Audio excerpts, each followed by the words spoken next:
Welcome back to the Fast Life podcast, which is brought to you by Simpson Motorcycle Helmets. My guys over at Simpson Motorcycle Helmets have been keeping my head safe and me looking cool as shit on my bike for the last 5 years, and I'm stoked. Check them out at simpsonmotorcyclehelmets.com as well as on Instagram at Simpson Motorcycle Helmets. On today's episode, we have Joe from Throttle Therapy, and we got Chris Moos, who is just got off a really massive motorcycle trip across the country, coast to coast, 8,000, I don't know if I'm supposed to say it, miles. It's a good time. And we talked a lot about veterans and the things that Throttle Therapy does for people and veterans, and illuminated a lot of things to me that I did not know and understand about this community. So let's hear these sponsors real quick and we'll get right into this episode. House of Harley Davidson, located in Milwaukee, Wisconsin, is my go-to dealership. Their service department is top-notch with some of the most skilled and knowledgeable techs out there. When you walk into House of Harley, their entire staff is into motorcycles. And you guys know finding a dealership that's connected to the motorcycle scene nationwide is very rare. I'm stoked to have these guys on as an official sponsor of the podcast, and more importantly, because you can drop the FASTLIFE offer code on their website, houseofharley.com, which will save you nearly 13% off genuine Harley Davidson parts and motor clothes. Hit these guys up on Instagram, House of Harley, and they can answer any questions you have. And don't forget to check out houseofharley.com. My guys over at Lexan Moto continue to deliver top-notch quality products backed by the best customer service in the industry. The G16 is Lexan's flagship Bluetooth headset. It has a 16-rider comm system, music sharing, and the high-end Bluetooth 5.0 technology. Lexan has always been known for having some of the loudest speakers and longest battery life available. Head on over to lexan-moto.com where you can see all the awesome products and where you can drop the FASTLIFE offer code, which will save you 15% on all your purchases. Follow Lexan on Instagram at LexanMoto and stay up with all things Lexan. thundermax EFI is your simple solution to getting the optimal tune for your Harley Davidson. A thundermax tuner gives you the ability to add engine upgrades without having to find and schedule a dyno tune. And I've been running their computers on all my fuel-injected bikes since 2012. If you're riding an M8 touring model, then they have a simple solution to the high temperatures these models produce, their oil cooler fan. A simple plug-and-play solution to cool off the operating temperature on your M8 bagger. And if you're looking for a high-performing yet comfortable rear suspension, take a look at their iRide rear suspension and all the other products thundermax has to offer at shoptmax.com. You can save yourself 10% by dropping the FASTLIFE offer code at checkout, which will go a long way on their products. And lastly, give these guys a follow on Instagram at thundermax EFI. I have been running Electric Lighting Co. on all my road glides over this past year, and I'm a big fan of the looks and improved visibility I get from the shark tooth headlight. I'm also digging the 5-year warranty on the 15 different headlight options you can find for your Harley Davidson. And fresh on the market is their new red, blue, or gold LED headlight option, available in the 5 3/4 inch light and a 7-inch option, which comes with a full LED halo. Take a look at namscustomcycleproducts.com where you can find tons of LED lighting options in direct plug-and-play or custom applications. And you can catch the electric lighting team at Ocean City, Maryland Bike Week and at the JP Cycles booth during Biketoberfest. And lastly, drop the FL 2021 offer code to get free shipping on orders over $50 over at namscustomcycleproducts.com. S&S Cycles needs no introduction. Their high-performance engine components have been helping V-twins go faster since 1958. From exhaust systems to air intakes and everything in between, S&S has your back with everything you need to crank out some reliable power from your engine. Find out more what they have to offer for your V-twin over at sscycle.com. Also, you can catch their Performance Times podcast where they talk about their products and everything around the motorcycle industry. And lastly, give these guys a follow if you're not already at SS Cycles over on Instagram. Now let's get into the episode with Throttle Therapy. Here we go. Hey guys, you ready to let the dogs out? I put the microphone for Alexa in between the bottom edge of my bottom lip and my chin. So there's like a little valley right there, and everybody that spoke to me says, dude, it sounds like you're just talking to me. Yeah. Well, cool. Introduce yourself, man, so everybody will know who you are. I'm Joe Staz. I work for or run Throttle Therapy, a nonprofit.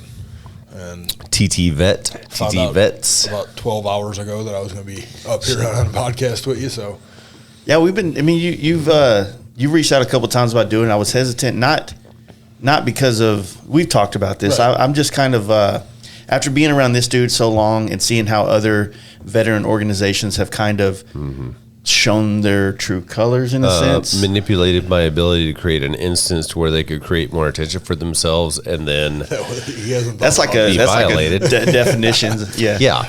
But it gets hard because you don't want to dance around.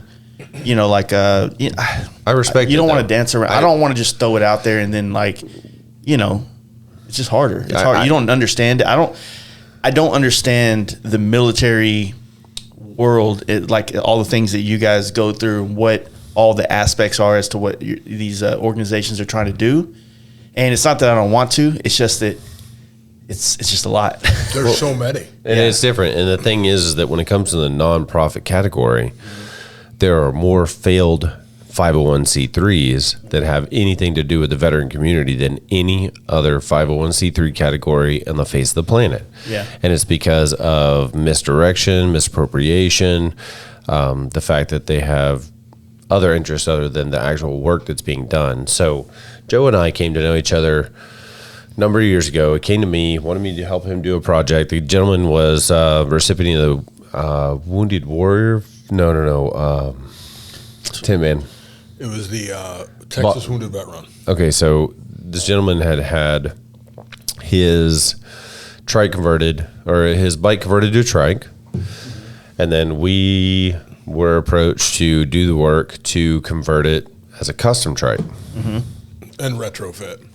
So that, it was retrofit number one. So this gentleman has one arm, one eye, one leg, 3 fingers. God damn. Rock climbs every Thursday with his teenage daughter, 60, 80, 100 feet plus. Wow. He's got more miles on his converted Softail trike than probably every one of you and your buddies that have been to numerous coast-to-coast events. That's wild. That's he doesn't fuck around. With the elements alone, that's just to be able to go to bike night would be a fucking feat, in my opinion. So. So I've had a number of people say to me that are capped, oh, I'm not handicapped, I'm handicapable. And they say that, and then they're like the most broken version of a handicapped person they could be, but they're optimistic. This gentleman is one of the most handicapable people I have ever witnessed on the face of the planet. He was sitting in a pile. So he's an EOD tech, which is explosive ordnance disablement. He's sitting in a hole the size of a Humvee that has probably 40 plus explosives just sitting in a hole, waiting for the biggest tank, the biggest whatever to come across it. So it would trigger it, and they would all go off at once. Why the fuck was he chilling in there then? Because it's his job. He's an explosives, ordnance, disarmament tech. So he disarms a bomb. Disarming him. Okay. Yeah, he's an EOD, which means he disarms explosives. I thought you meant he was just chilling in there waiting on a tank to go by so he can go like some kamikaze stuff. His job is to disarm the explosives. His superior is standing behind him. They're having a conversation. He's been doing his job well. Never a problem at that point. Distracted, something happened, and when the one explosive device that he was trying to disarm exploded, parts of his own body severed portions of a superior officer that was behind him. Wow. Killing him instantly. So this gentleman not only has learned to overcome the struggles that it takes, and I'm not saying he's done it 100%, but he's learned to overcome a great portion of the struggles that it takes to deal with the fact that his job was not performed appropriately at that moment. It killed somebody that not only he respected but his superior at the time, and that he has to live with that. He's alive. his superior and his friend is not. And so the kind of things that we deal with when we talk to guys that come into the, they just want to hang out at the event. They want to go ride. They want to whatever it is. That's what people don't understand is that when I say, oh, I do work with TTVet. Well, what is that? I was like, oh, we take guys to events. We go to like rallies and shit, and we hang out and we camp and we fucking cook and we eat and we clean and find out what the fuck they need back home. We feed them the community that they need back home so they can be well. They don't understand. Do a lot of the guys that come to you guys already have motorcycles? Or are they? Well, I mean, it's just like saying, you wear a blue shirt, I wear a blue shirt. Yeah, let's hang out.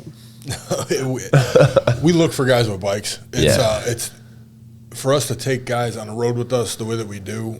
We can break it down here in a second, but it would be a huge liability. I don't know who knows how to ride, who doesn't know how to ride. So for me to bring a guy down to a rally and provide him with a motorcycle, that's a huge risk that we're taking. And then the guys that do come with bikes, I mean, you've ridden at a pack before, and pack riding's no joke. So, like, we teach them a way when they're down there with us, but we do look for dudes with bikes for sure. And most of the time that we know that if we get an individual with a bike, with them it's either one or two scenarios. They're doing decent, like, financially, or they're 100% and able to come down, because like a lot of guys in the situations that we get, they're in some sort of financial hardship, they're in some sort of mental hardship, or both because of one or the other. I mean, you know how it is, man. This is just common, just people in general. Most of the people that stress in household and stuff like that, it's over financial stuff. And most of the guys that we get are in a case like that. So with what we do, and kind of backing up a little bit, we talked about the nonprofits and the way that they are. You run into a couple of different things, man. Like, people start nonprofits with a noble cause, and it usually goes somewhere. When the money starts coming in, they start to get a little bit greedy, and things start to change for them. The way that we've structured this, I had and Adam Sandoval, I don't know if he listens to your show, close friend of mine, and something that he said to me really stuck with me over the years. And this was back when he was riding the first motorcycle to all the dealerships. I met him at Scottsdale Harley, and he said to me, as I pointed out a Wounded Warrior sticker, and I was like, we need to do something about that. And at the time, we were running the biggest veteran ride in the state in Arizona. And he goes, why do you say that? He goes, I raise about $500,000 for him a year or something, some crazy number. I was like, holy shit.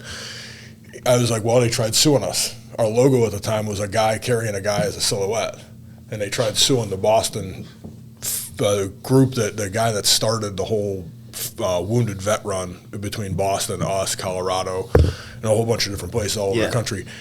He started this concept of just doing a ride and giving away money to a local combat wounded vet.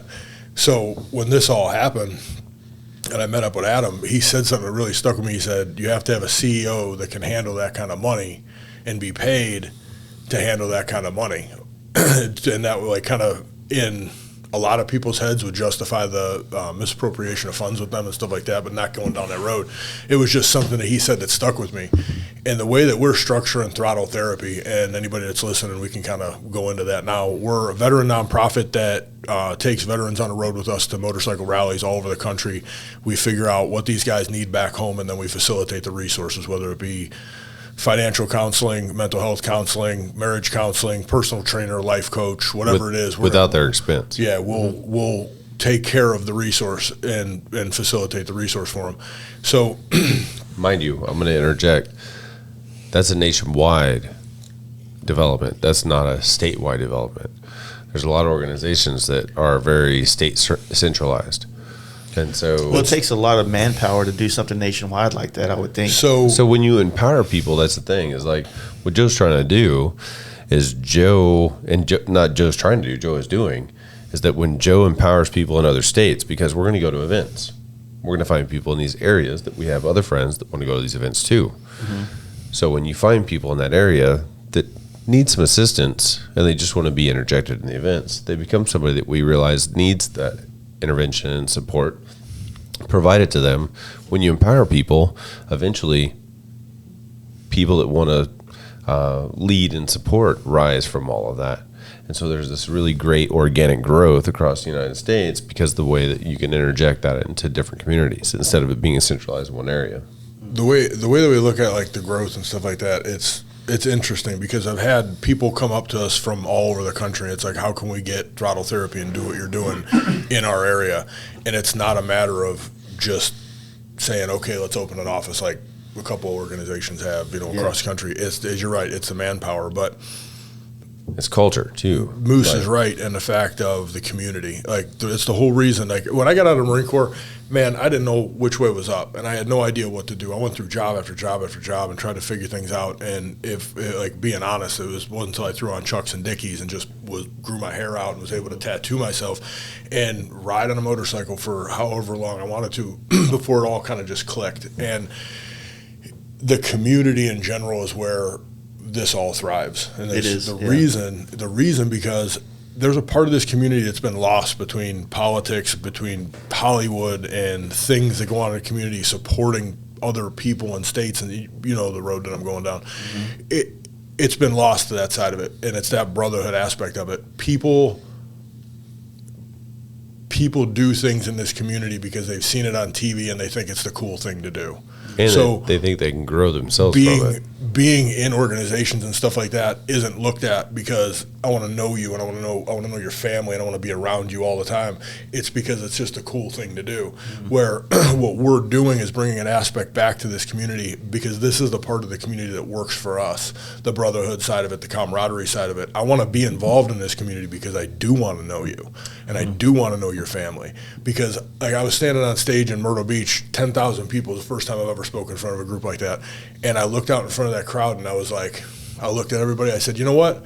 I said, most people, they get up on stage like this and they're nervous as hell, and everybody always said to, picture everybody naked. Yeah. And that was not a crowd, and I told them all, I said, this is not a crowd for most part that I want to picture naked, but I'm not nervous because I look at all of you as my family. Yep. Because this community, hands down, no matter what happens, I had a friend of mine that got his house just burned down. The Louisiana hurricanes, it could be dogs, it could be cancer, it could be kids, it could be whatever it is.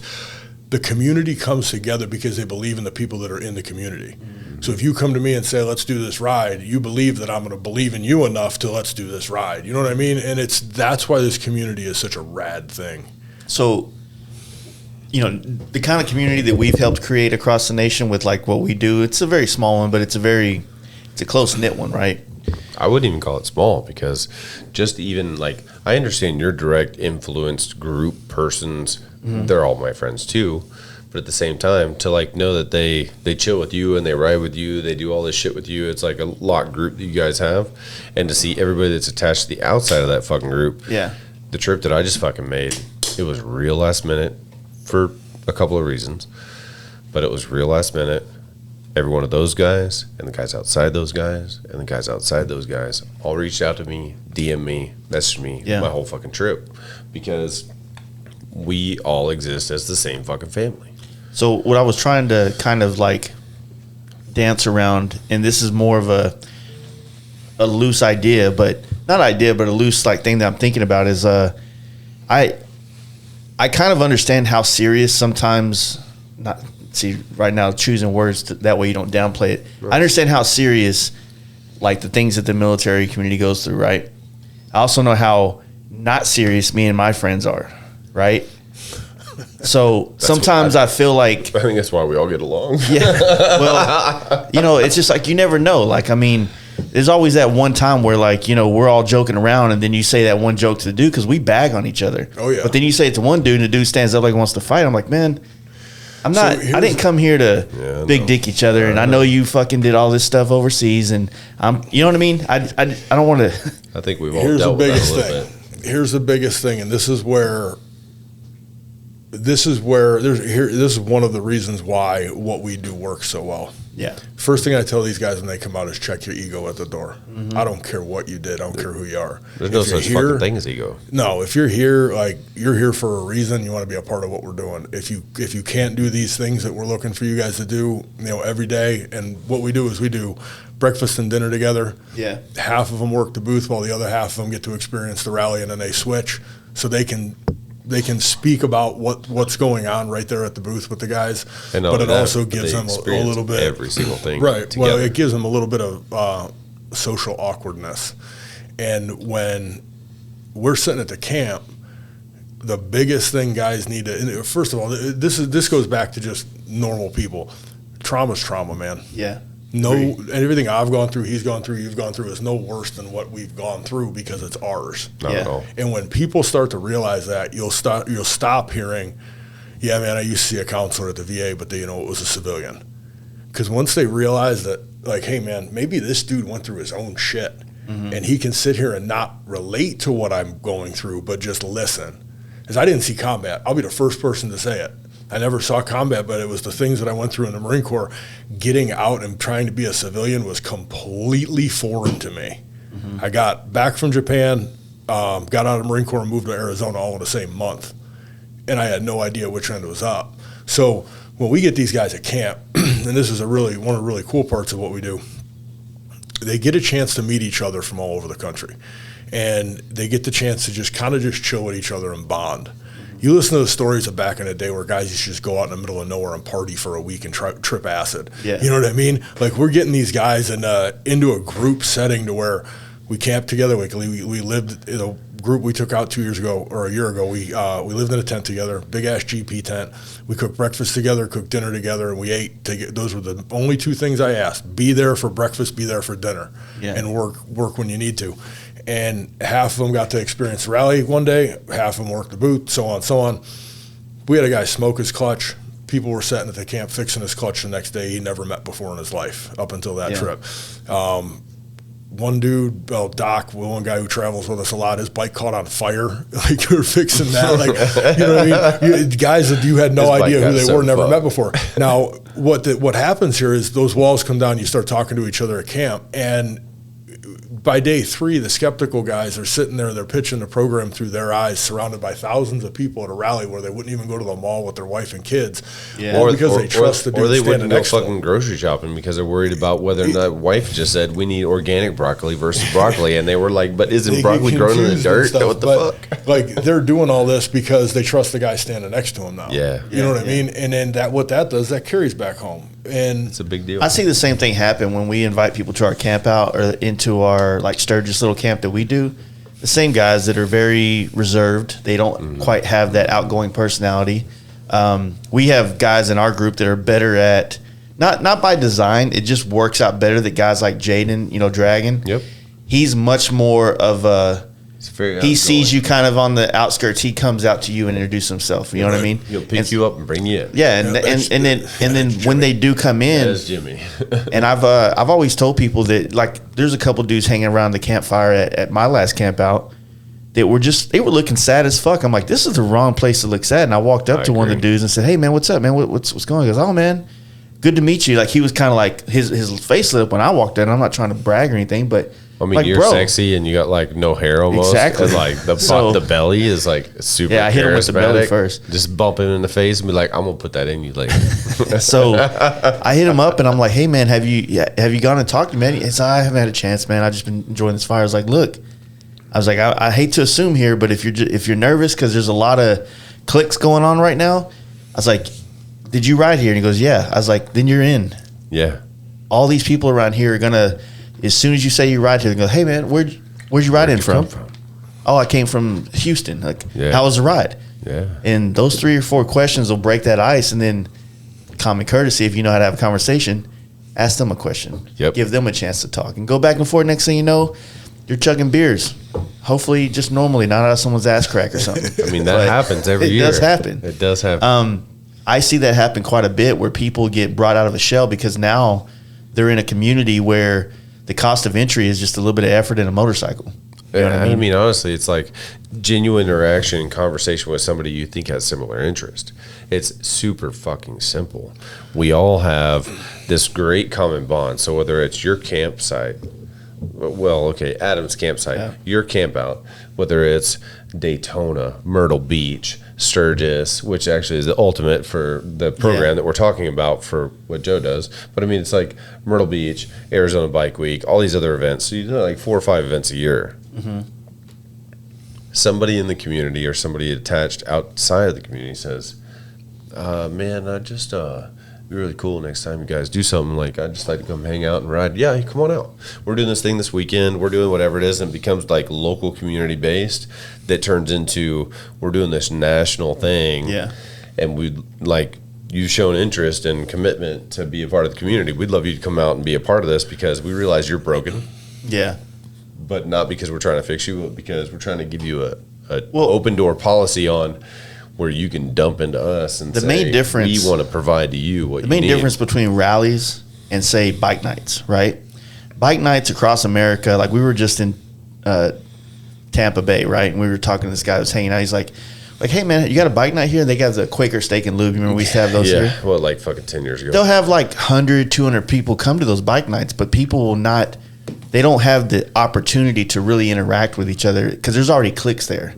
You know, they're there's already separated hard. There's already this neighborhood or this part of town or this bike club you or got this the cholos, you got the boosas, you got this style of bike, right? So they're already segregated, but that's why the campouts and then the rallies and all these different events can be like a broader opportunity for people to make friends with each other. It's inclusive. Yeah. You know, So, the rides, things like that. Right. So how this grows and how we grow this into something that's, because all those guys that I took to Daytona, we hit COVID as soon as we got home, and they used each other through that time as their fallback.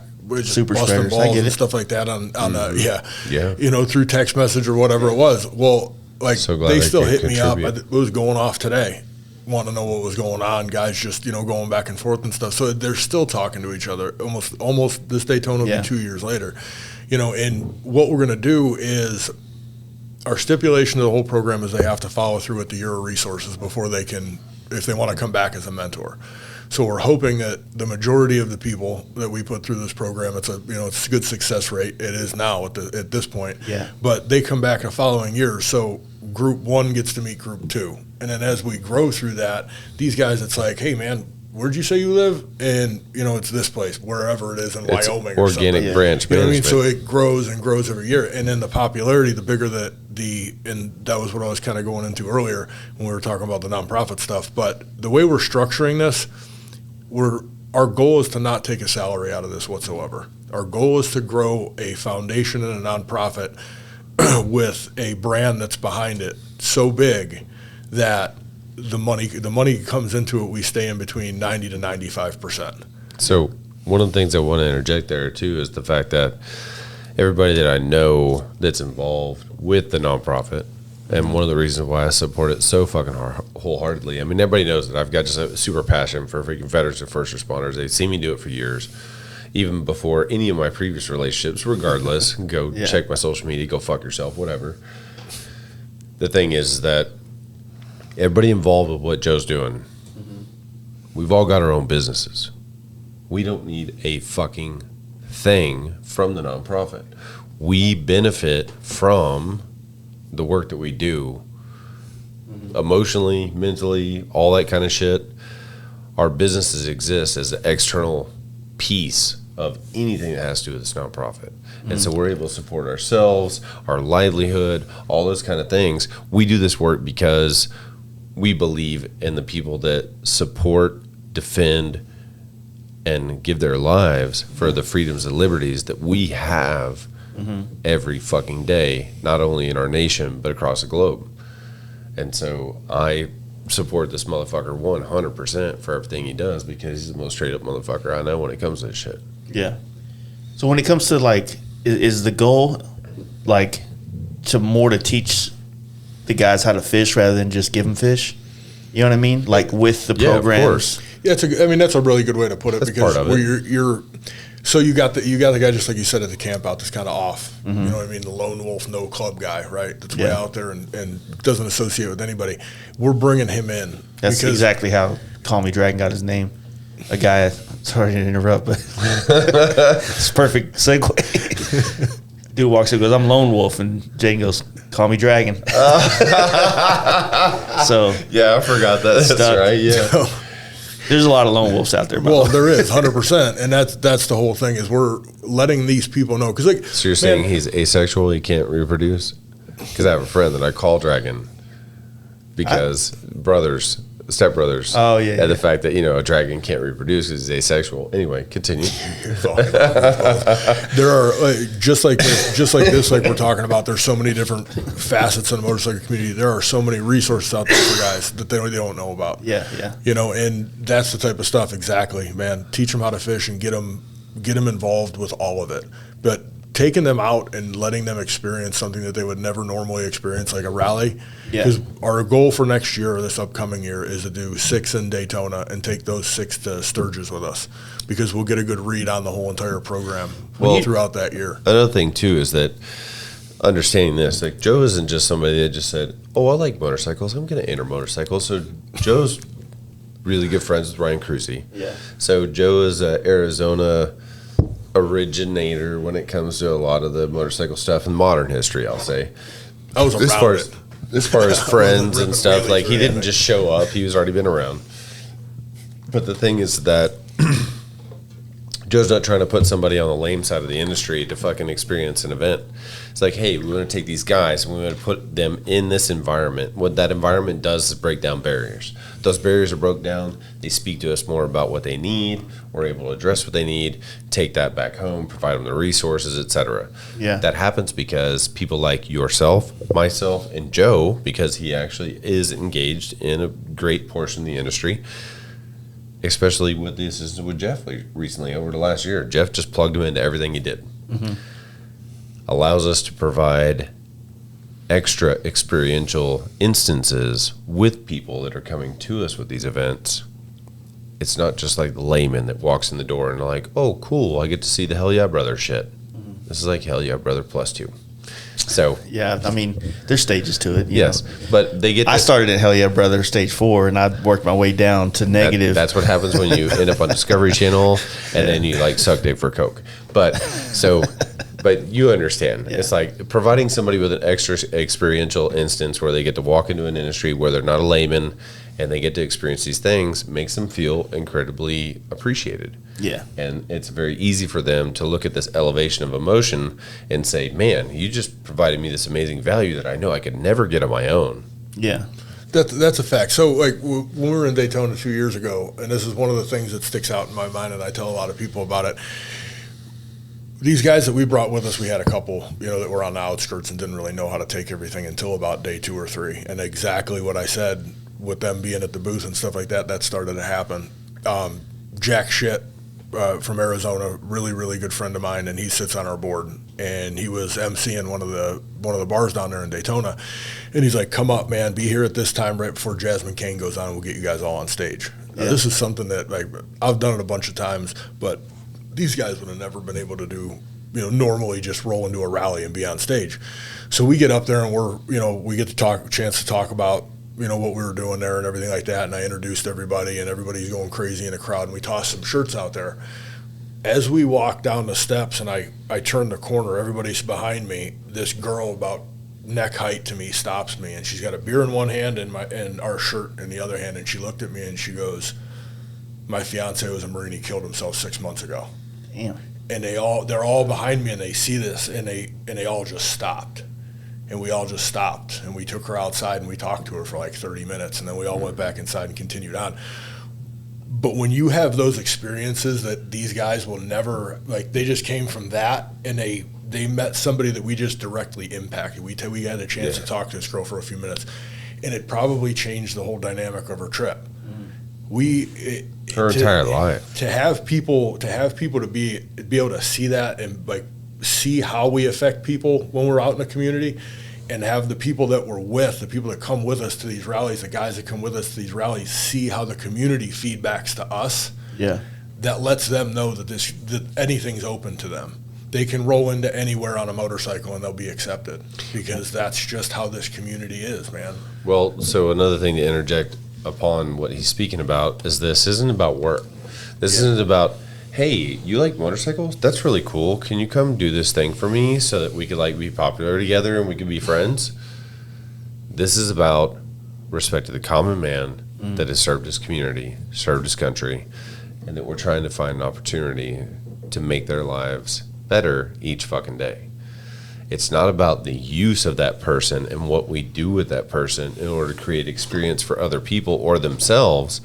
It's about what we can do to make that person integrated into a community that we believe in, we support, that we know that they can benefit from emotionally, mentally, whatever it is, and that we provide them those experiences because of our access. So how does it work if, like, when you bring them to the rally? I mean, I'm not asking this question as like some what do you call it? Like, I'm not trying to make fun of it or anything, but say it as dumb as you want to. It doesn't matter. Yeah, well, I'm trying to it doesn't act matter. right. Like, say it like the dumb blonde from SoCal that thinks that XYZ fucking court voted. If you said like 6 guys come together for this deal, right? Oh, are we talking about SoCal chicks still? So 6 guys come together to do this rally. I mean, are they riding together into it, or is it just them get there? Our goal for next year, another thing with another nonprofit that kind of stuck out in my head was, you're gonna take an individual, and 9 times out of 10, these guys, like I was saying before, you get them one of 2 ways: they're 100% disabled and they own a motorcycle, or they're paying on that thing every month. You know what I mean? So you get these guys in situations. I don't want to put them in a stressful situation. Say, man, you got to take off 2 weeks of work, but you don't get anything out of this except for some resources at the end of it. Like, I want to be able to help these guys. So our goal is from wherever they're coming from, we figure out the mileage. We drop them a Visa gift card, so they can squares away their gas the whole way there. They can drive there, fly there, or drive there, ride there. It doesn't matter, either one. However they get there. And they'll come from everywhere in the country, and then obviously congregate on Daytona is where we're going to start. I just feel like that the concept of when you do travel with somebody, the aspect of like the planning, the coordinating, the teamwork it takes to hit these gas stops, and knowing the weakest tank of the bunch and making things like it creates a crazy bond.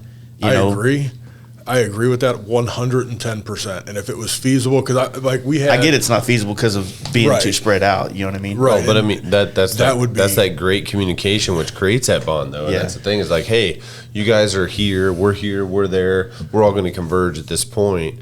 I think there's this Sturgis is another because everybody can meet somewhere. Well, and I mean, South Dakota, and that's a possibility. What's so great about Sturgis too is we get to plan each year who gets arrested. No, that's the thing. Just kidding. No, the goal is nobody from my camp. Who's taking it this year?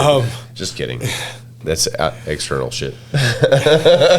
Goofball, man. 2 years in a row we've had guys. Yeah. So I mean, it happens. It happens. But it is. You need to bring some estrogen pills out there, man. Too much testosterone.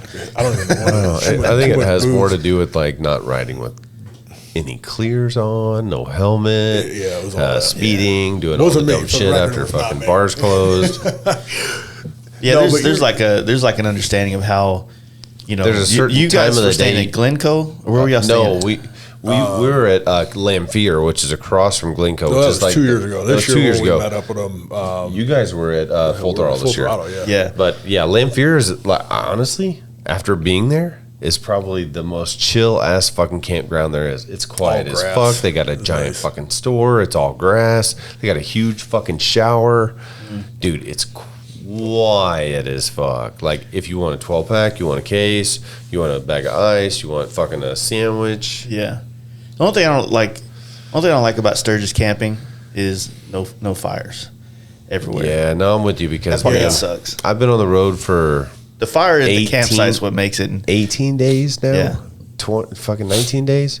And I've been in a bunch of chilly places, not cold, like a couple of cold places. Man, I can't, like, I'm ready. Like, I still haven't been home. I came here. I still haven't fucking been home.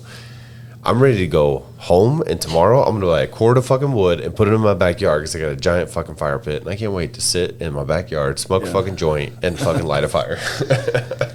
Yeah, I was telling you guys, when you got here, it's like just got back from vacation an hour ago. Or 2 hours ago. Thank you for having us. I'm sorry. I fucking put you in that position. And then now it's like, we have Adam Sandoval's. This weekend, it's actually the Stubborn American party. Stubborn American. I kept wanting to call it the Bring It Home party. And then I basically, my son went there with me last year, and I'm trying to get him to like bikes more. He's a Fortnite kid, you know what I'm saying? So, but he likes riding and he likes camping. So we're going to go do that. And then literally I got to come back here to Dallas from Moyers out there, drop him off, load the bike up, and go to fucking Milwaukee on Sunday. So I got to be there Monday for the put the new motor in the bike, and then Thursday leave there and go to Smoky Mountains for the V-Twin Visionary. I'll be dressed. And then I'm looking for Officer anybody's Dangle. trailer to put my bike on so I can bring it back home. I tell you what, maybe I'll drive my truck out there with only my bike in the back of it. Yeah. Well, I got two options right now, And then so you we'll could be good. pay me to drive my shit back.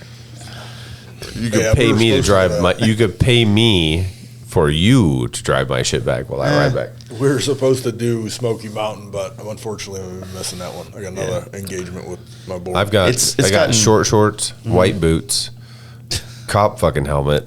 Yeah.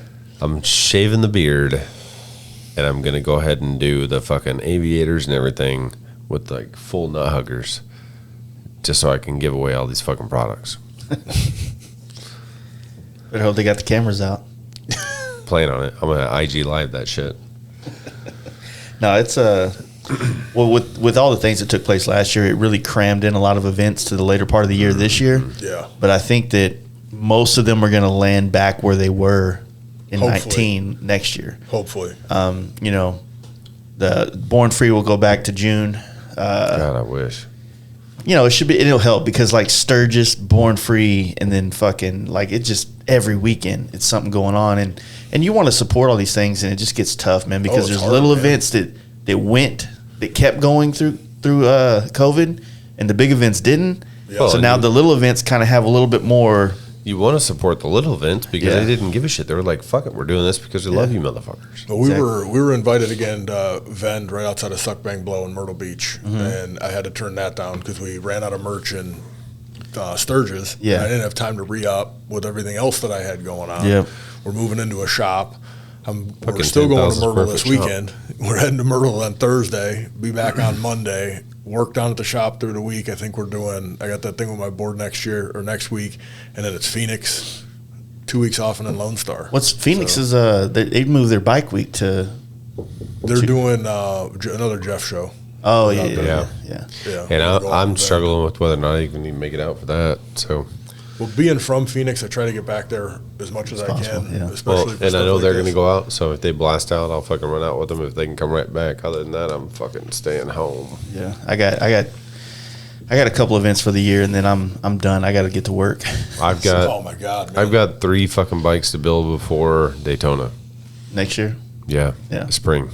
I got that 2020 Lowrider S. I've got Lay Frame 30, 128 fucking build. Do they still do that? Mm-hmm. And that's going to be real Art Deco, fucking crazy nerd, like art shit bike. It's going to be fun, dude. You're the one that we talk about a lot whenever we talk about big wheels that had real fabrication put into it. Usually it's like you and you did a lot of work for a DA, and DA's always put out really cool bikes. Yeah, they do. And they really do. Covington's always fucking put out quality fucking shit. So I would say like Covington, when I think about their style, it's like amplified fucking aftermarket factory. yeah, it's like dope. It's like if they came out with another version dope, of the CVO. It's like dope CVO. Yeah. 100%. Me, I'm just a nerd, dude. Like, I like art shit. Yeah. So the 30 that I've got, we bought a 2020 2020 Road Glide. So we bought it for like 10 grand, 15,000 miles. 2020? 2020 Road Glide, auction bike. Okay, that makes sense. Salvage title. I don't give a fuck. We're going to cut it up anyway. But it had been laid down on the highway, and so it smacked the ground on the right, flipped over, smacked the ground on the left. We got it over to the shop. I put a battery in it. I rode it for a week. Probably like 130, 140 miles an hour. No problem. I had a tuner at the shop, so I put it in just to see if it fucking like pushed power and shit. Swapped the exhaust a couple times. But that bike's going to be 128, lay frame, 30. I've got this really stupid fucking like 1.5 inch clear fucking strip that runs down the whole middle of the backbone of the bike. That'd be cool. So like the tank, the nacelle, the seat, the fucking fender, everything. and it all backlights, just like when you look at like the new F100 lights or the fucking GMCs and all that shit. So it's like this really cool frosted look, and it lights up from the middle. But we put a rheostat on it so you can like elevate the intensity of the light. So like you could park it and be weird and be like, look at my LED, not my LEDs. Should put like a big platform on the rear fender so when you play the stereo, they can dance on it. Yes, I'm gonna do that. Actually, I was thinking do like a diving board off the back, and then put a pool that only has like 1 inch worth of water in the bottom of it, and it says "Go fuck yourself." The thing is crazy is the thing that's crazy is that like there are a lot of people that are heavy into bikes now that were not around for what we were doing 4 years ago. No, not at all. You know what I mean? Well, and I'm one of the judges for the grind in. Oh yeah, that show they put on. Man, there's a lot of money in that fucking show, man. And I mean, people go, oh, the show and the money, and I'm like, no, it's legitimate as fuck. You have to pay $2,500 just to be in the show.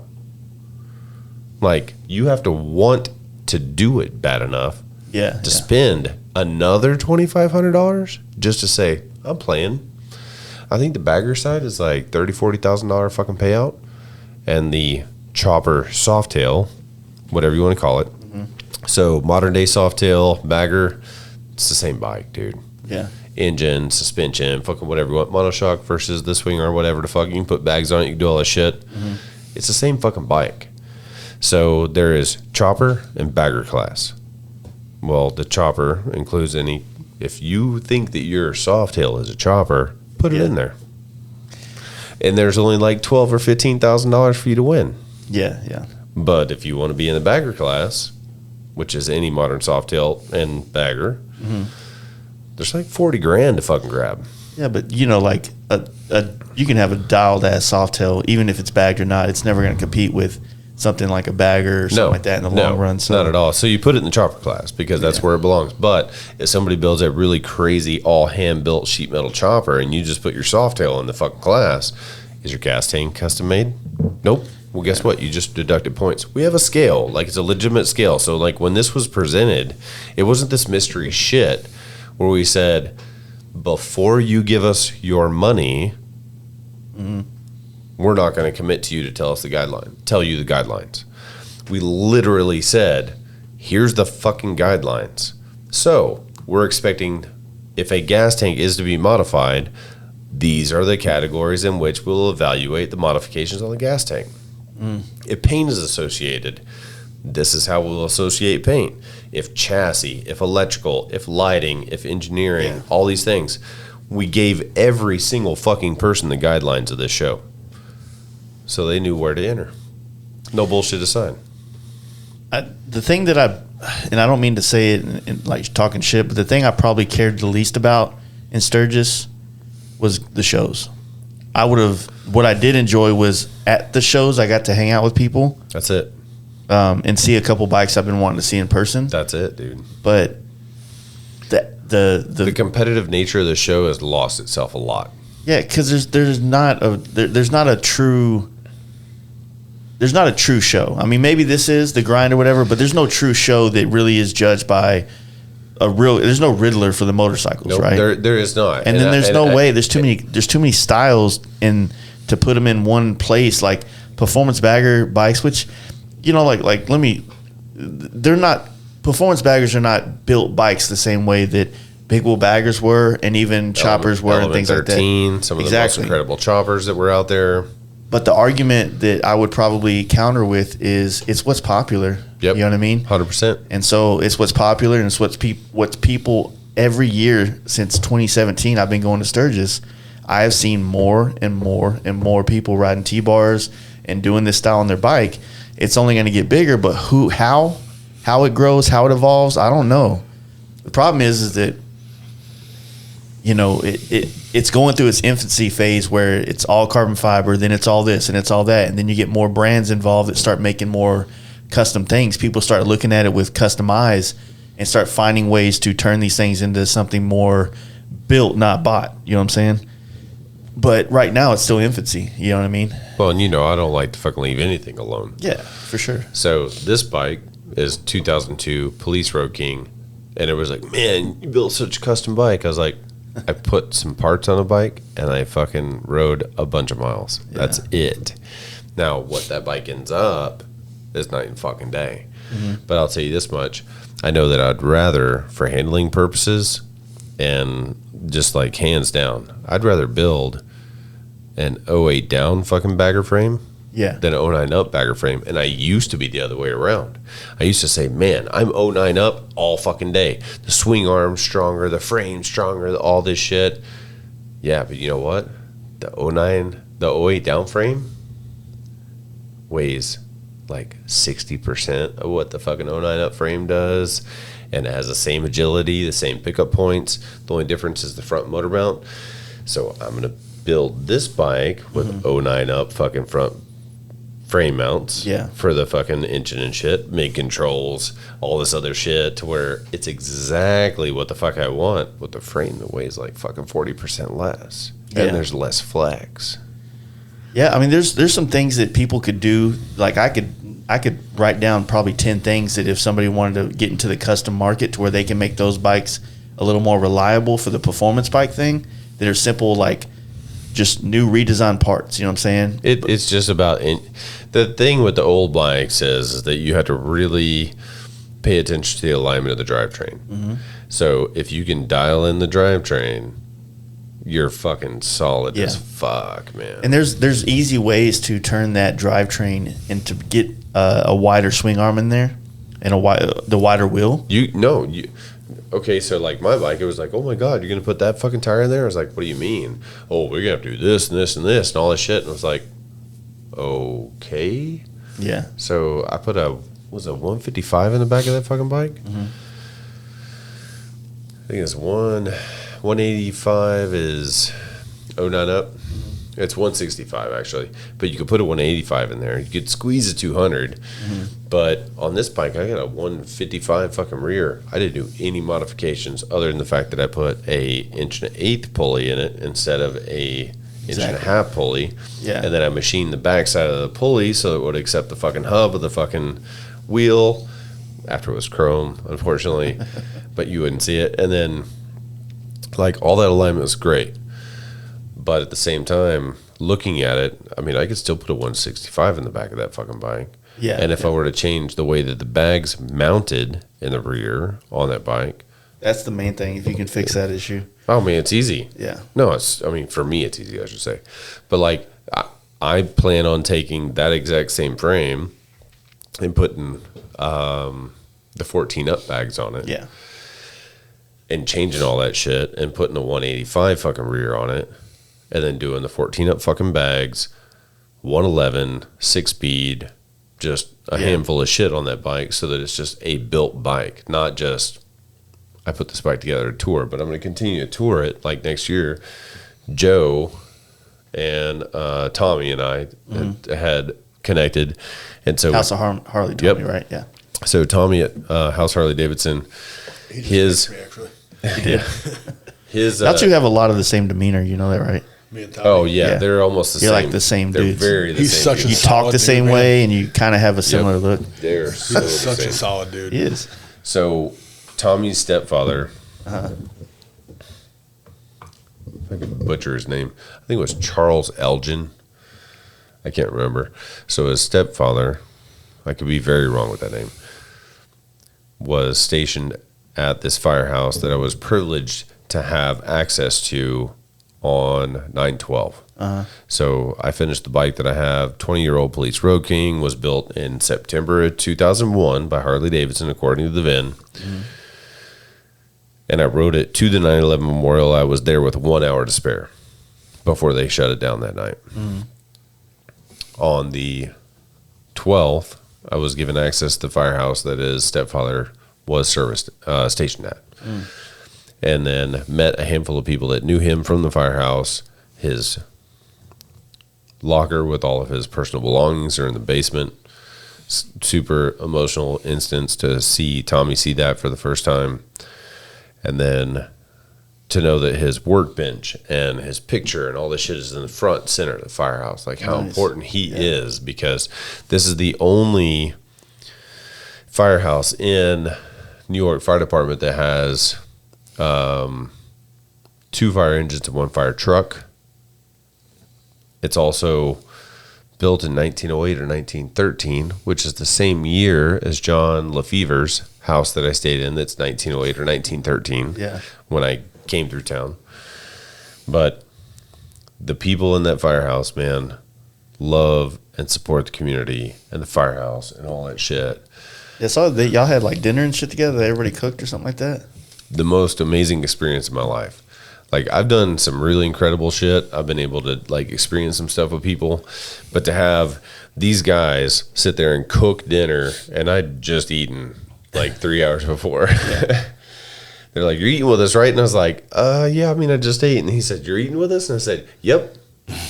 That'd be a cool experience to do that, you know, like sit in a firehouse. And I do not know anybody else that I've ever known that ever got to experience all of the firefighters cooking, creating the mess hall, prep, like making the meatballs, the sausage, the sauce, the everything. New York firehouse, everything, man. And it was like full spaghetti and bread and everything. And before we actually got to eat, they had 3 calls that they had to go on. God damn. So in the middle of cooking all of this, everybody expects to just hang out for the evening, eat their dinner, which is everybody's typical wish of experience. Uh-huh. But instead of these guys being able to actually like just cook dinner and eat it, they had to leave to go respond to a fire. So they have to like turn everything off and just kind of leave it stagnant? No. There's like, so you got to understand, there's 2 fire trucks, there's 1 fire engine. Okay. So 1 hose truck and 2 fire trucks. Oh wait, what is that? Hose truck, fire truck? How's that go? Anyway, what the 2 fire engines are 2 fire trucks and 1 fire engine. I don't know what the fuck's the difference. Hose versus non-hose, like what feeds water and what doesn't.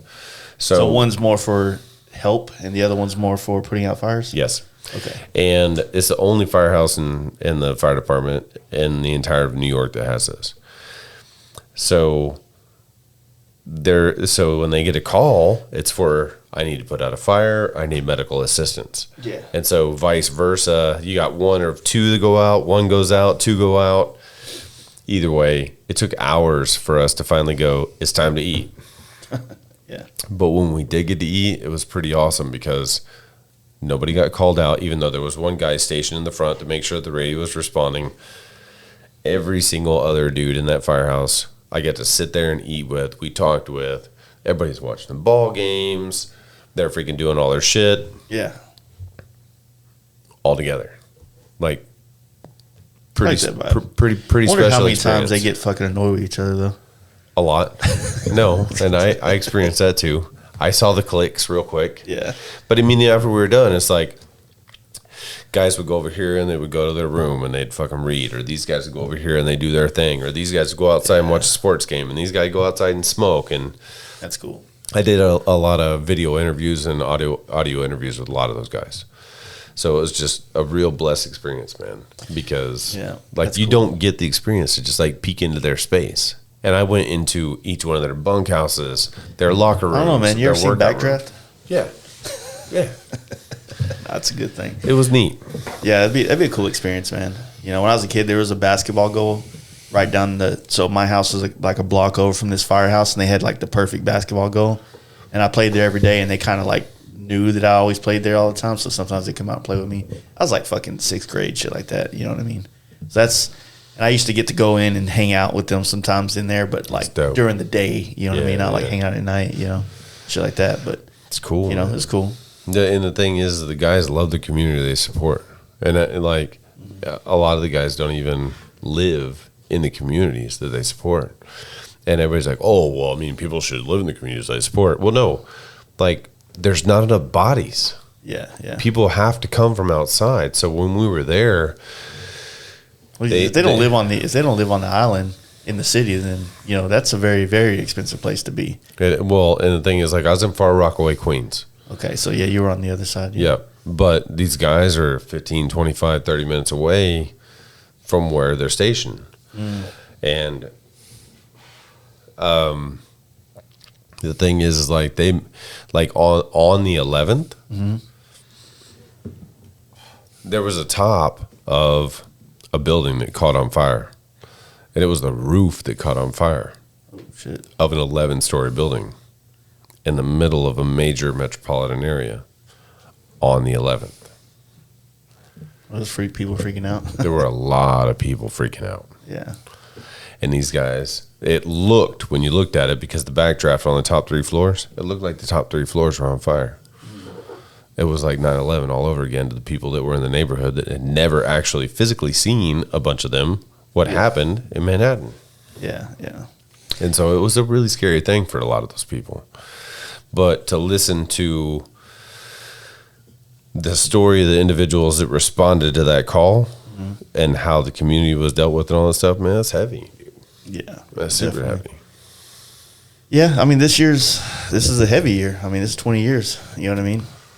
Yep. So that's why I took the bike and put it where I did. Yeah.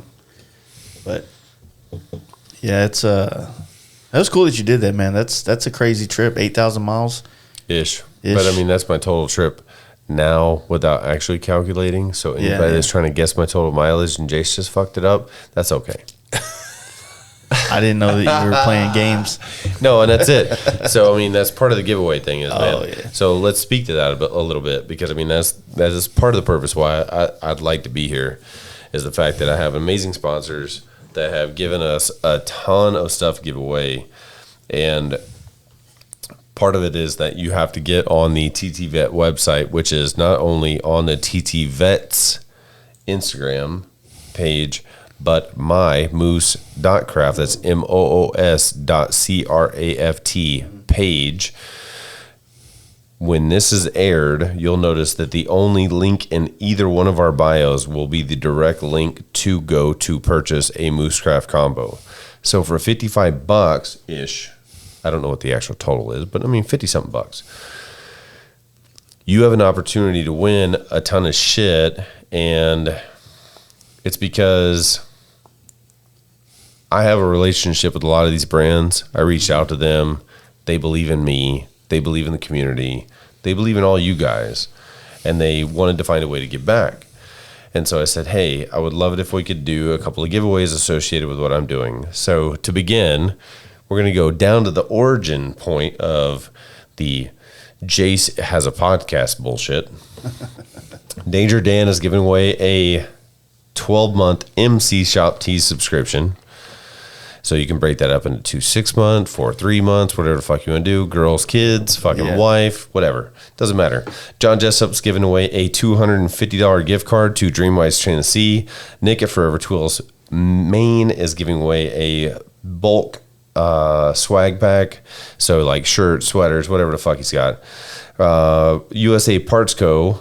is giving away a $100 gift card. Thundermax EFI, which is a sponsor of this podcast, is giving away a $300 gift card. Evil Iron Customs, those guys, amazing people, honestly. Don Ogilvie, unfortunately, just had his house burned down. He's even thinking, because of his house burning down, starting his own nonprofit to support people that do not have insurance because their house burned down.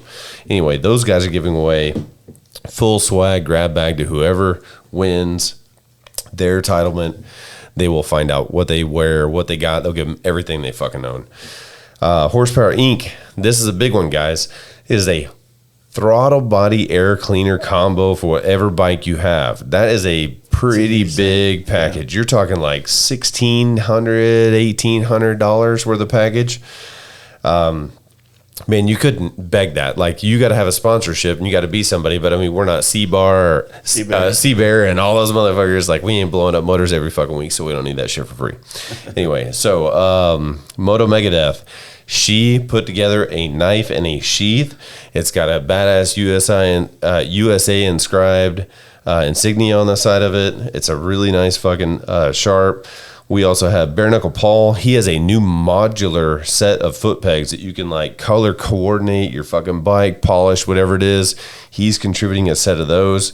We also have Jade Affiliated. You guys are a fucking idiot if you don't go buy a shirt and a hat for $55 for this. He's going to provide you up to an 18-inch wheel in the rear, up to a 21-inch wheel in the front for $55 fucking dollars. What kind of dumbass are you that you don't go buy a hat and a shirt? Receive a tangible item. This isn't like a raffle where like, hey, bro, I'm going to sell my bike for, like 20 grand on a raffle. You can give me like $5,000 and I'll just make sure you win. Whatever the fuck. You get a hat and a shirt. But you can win a set of wheels from Jade Affiliated. And that's what I ran on my last Road Glide was Jade Affiliated. 100%. And that's what I've got on the Pleasure Interceptor sitting outside. So is that what it's called? It's Pleasure Interceptor. It's FLHPI. So it's a Pleasure Interceptor. So, but on top of the wheel games, guys, Pat Patterson at Lead Sled will also be giving away a set of Invaders. So all you chopper guys, pay attention, man. We got a set of Invaders to give away. Natalie Kleiner, she's giving away a Moto 3 visor that Brett Conley also has sponsored. The Moto 3 helmet. It is going to be the Reverb in black and white. All those colors are available currently in inventory, so they can guarantee to ship that out with the visor that she's providing, along with a full swag grab. Speakeasy Motors, which is Evan Favaro. If you guys aren't familiar, he's going to provide a t-shirt and some of his own whiskey that he makes, which is exceptionally great. If you guys haven't drank it, you're missing out. If you drank it, you've missed part of your own life. Anyway, Boosted Brads is giving away a chrome derby cover, a ignition cover, and a black seat bolt. Mark at Lexan, he is not only taking care of me while I was on the road because I had broken Fran's freaking G4 that he gave me. He put it on my helmet, broke the bracket the first time I went to go charge it. He hit me up immediately. He's shipped out to Indy for Horsepower Inc. Bike Night. I picked up there from Millhouse and Jimmy my package that had the brand new bracket in it. So I've been rocking the G4 the whole time I've been on the road. It's been great. I've been able to hear everything that anybody calls me, talks to me, listen to podcasts. The FT4? Huh? The FT4? FT4, excuse me, not the G4. FT4, because it's the G16, which is the new one. Yeah. So the FT4 is great. It's super loud. I can hear it on the road doing like 90 miles an hour with a 5-speed and 88-inch motor. Short pipe. Which is a short pipe, and it's really fucking loud with a short windshield on a Road King. So anyway, Rad Flags. Kent over at Rad Flags, he's giving away one of everything that he has, but he's limited to a large hoodie and t-shirt with 2 Rad Flags, orange and yellow, a black snap black hat, and a sticker. Southern Adrenaline, a really good friend of mine, Ben, he does molded earplugs. He's going to do a custom set of molded earplugs for you guys. You get a hold of him, he'll send you a kit out. You can do a custom molded set of earplugs. So if you got a comm system or even a Lexan or any of the other systems that are out there, man, talk about sound deadening and all the wonderful things you can have. Flush mount to when you put your helmet on and off, you don't have to worry about it ripping out of your head. It's really a great thing to have. Guys, I don't want a fucking thing from you. I don't want to make any money off of you. This has nothing to do with me. I just rambled off all that shit. So we're going to have a link that you can go to that's in the TTVets Instagram or the Mooscraft, moose.craft, MOOS.CRAFT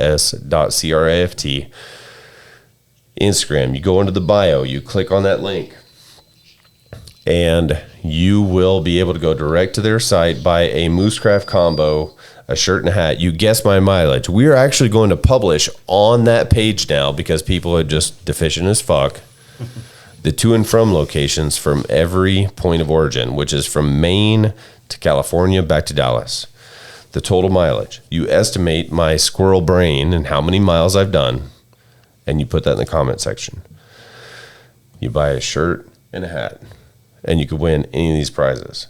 Oh, and I don't even think I announced it, but it was Tommy Donnelly, House Harley Davidson. $1,000 gift card to House Harley Davidson. Available online. You guys don't have to be buying something at their physical location. You can have it bought. You can have apparel. So it doesn't matter if you're a chopper, bagger, whoever you are. There's something you can buy through Harley Davidson, and it's an unlimited gift card. So if you have like a 79 freaking shovel, you can sit there and take that thing and I need gaskets, I need this, I need that, and you can go buy that. Just take that money and trade it in for a newer bike. Be a man. Yeah. Chase. So, but the thing is that we have amazing sponsors that have put up this stuff for you guys because number one, I think they believe in me. And so they love to support the community. If I say that this is important enough to me that I want to give back to you guys, they believe in me and they want to assist me in giving back to you. And so where's all the, where's this going towards? Like, what's the plan to? So the hat and shirt, when you buy it, obviously supports the TTVet program because we provide the Throttle Therapy program that brings guys to these events. We provide them resources when they're back home, all those kind of things. I literally, guys, rode, what day is today? It's the 27th. Yeah. The 27th. I've been on my motorcycle since the 9th. I've still not been home. How many weeks? Like, was that 3, 4? Man, I'm not doing math, bro. Like 9th through the 27th. Whatever. That's 18, like 18 days. 18 days. Yeah. I've been on my motorcycle for 18 days. I still hadn't been home. I came here to do this podcast, not only to continue to create awareness, but obviously to support the community and let you guys know that you could win all this shit. Mm-hmm. It's not free. You got to spend money to get it.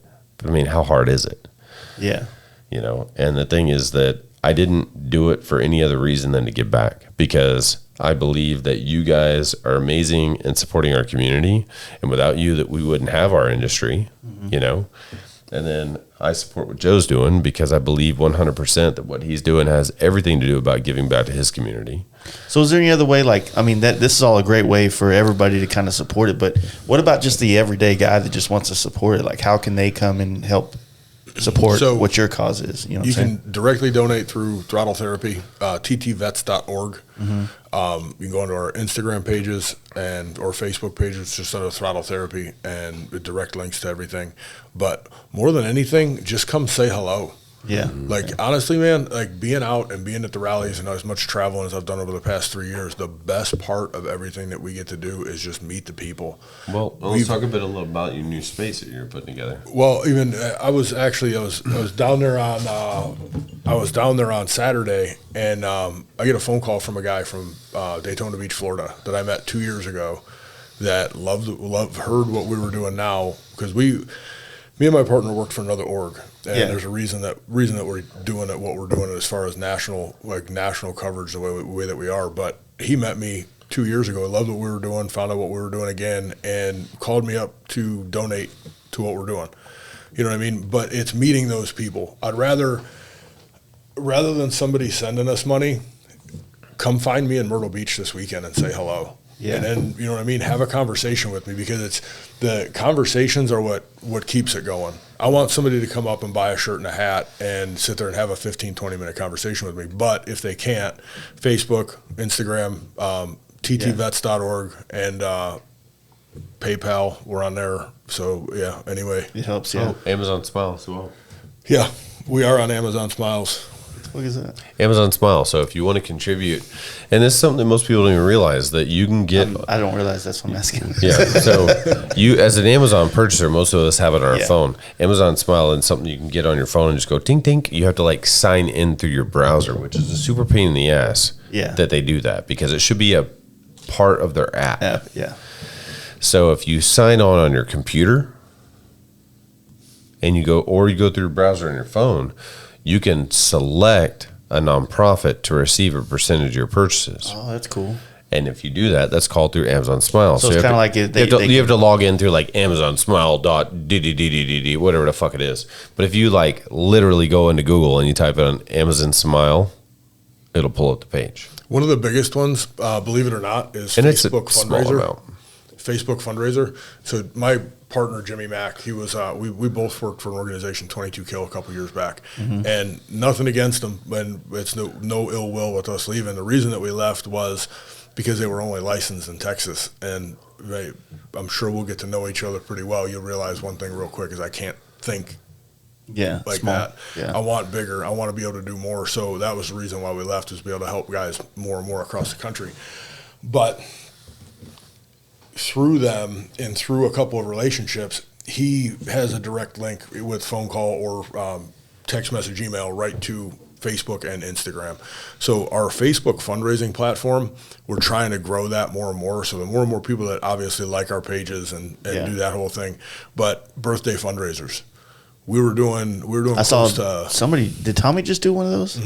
Yeah, I saw that. Yeah. And he's also doing something on Instagram right now too. The Instagram gravity when it comes to fundraisers isn't so high. I found out. Jimmy was just on the phone with him a couple weeks ago. Launched. It's not working as well. Yeah, it just launched, but back a couple years ago, we were doing about $20,000 a month. Not us, our organization, other organization. Yeah. So that would be huge help. People doing the birthday fundraisers and stuff like that. I think the Amazon thing's smart. If it's like just even if it's just like adding the percentage, change, like rounded to the next dollar. And I mean, if you do, I mean, honestly, any of you that I don't care what your nonprofit is. I really don't. I don't care if it's Joe or if it's your old lady like retaining her teeth after sucking someone's dick kind of shit, whatever it is. Yeah. If you log on to Amazon Smile on your PC, if you have a PC or an Apple or whatever it is that you use, it's not through an app, and you're donating to something, it's smart because, I mean, you're going to spend money on there, whether you buy your groceries or your phone chargers or whatever the fuck it is. Like, why are you going to not provide a potential portion of those proceeds to somebody that might benefit from it? So just go on Amazon Smile, find the category that suits your needs. I don't care if it's Joe or anybody else, but I mean, yes, obviously, I would love for you to spend the money with Joe, which is TTVets, TTVETS, and, plug that shit in and do it. Be a man. No, that's cool, man. I think... like I said, it gets complicated because you see a lot of, someone like me, from my perspective, you see so many things, and I don't know the right word to kind of say. It's not that I'm skeptical. Not skeptical, and I it's not that emotion I'm trying to come at. It's just like I don't understand it. That's why I don't understand about a lot of charities. Can I explain something a little bit about why I do what I do for the veteran community? Sure. So not a lot of people know this about me. I think Joe understands about me. I've explained it to a couple of people. So I went to prison when I was 17. The first day I was in prison, you're stripped naked, you're shaved bald, we got put into this octagon. This guy, these guys say, like, sit here, watch TV, don't fucking do anything. And so my guidance was to not do anything because I was told not to. And the guy sitting next to me had a giant swastika tattoo on the side of his head. So somebody approached him because when you're in prison, you can have a pair of shoes. You can have a wedding ring, a necklace, just a number of things. This guy had brand new Nikes, swastika on the side of his head. We're sitting a foot away from each other, and the guy walks up to him and asks him what his problem is and starts running his mouth to him. It's an all-racial conversation. Guy got real heated. Guy walked away, comes back to the table. The table is like one of those picnic tables that you have when you're in junior high school. It's got like all the diagonal mesh in it and shit, and it's been like dipped in rubber. Yeah. The crate looking thing. Yep. That guy came back from his cell with steel-toe boots on his hands. Shit. And he beat that kid's head inside out and tried to push it through the grate. Wow. And I wore that guy's brains on my face and my shoulders and my head, fucking all over. And I got shoved around while it was going down.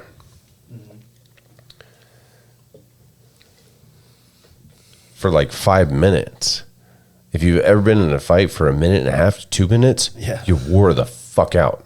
The guy's head was completely flat, dude, like flaccid skin on the fucking table.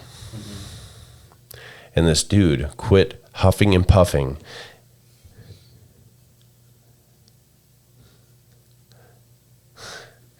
And he put the kid's shoes on, and he asked me, he goes, "What the fuck is wrong with you?" And I said, "I'm just trying to watch fucking TV, dude. What the fuck is wrong with you?" Inside, I screamed at the top of my lungs, just like, "Don't fucking kill me. I'm going to fucking die. What the fuck is going on?" Yeah. Like, how fucked up is it that my first day locked up in prison, I experienced some shit like that, along with the isolation from my family, and then getting fucking, like, fucked for 3 months We're out, like, I no commissary, no mail, no anything. I have no connection to the outside fucking world because I'm being held in contempt to fucking, so I could, like, possibly snitch on somebody else that I didn't give a fuck about. I was like, no, fuck this. So I got held in contempt against somebody else, experienced fucking death my first day in. So no emotional attachment, no physical attachment, no fucking financial support. Nobody gives a fuck about me. Witnessing death, all this dumb shit. I'm not even going to compare it to the fucking shit that these motherfuckers go through when they go to combat or fucking experience shit overseas. But I tell you what I did experience is a relevance that allows me to understand the kind of similar struggles that motherfuckers can have by going to fucking war, because it really put me in a fucked up position. Mm-hmm. And having to learn how to get past that shit and not worry about how that affects my fucking life. Yeah. And it's not the same as like having to kill somebody for contract, or because we have friends, we have mutual friends. Yeah. That have spent years fucking killing people because the government said to do so. Mm-hmm. Like, that's a fucked up place to be. And like, how do you come home and fucking deal with yourself when your wife asks you to go get organic broccoli at fucking Walmart? It's like, you'd laugh, but it's a real fucking problem.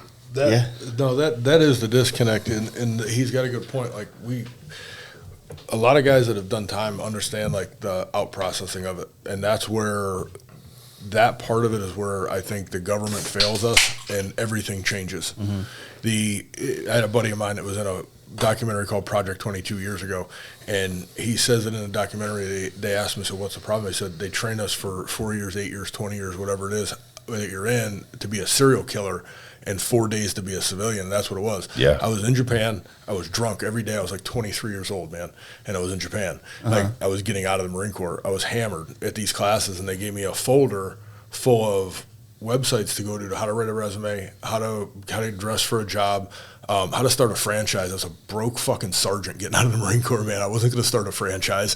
Like, all this stuff that just I didn't know, man. When I got out, I didn't know how to pay a bill. I didn't know how to write a check. I didn't know how to apply for utilities or anything like that. I did like doing everything for the first time in my entire life with no guidance.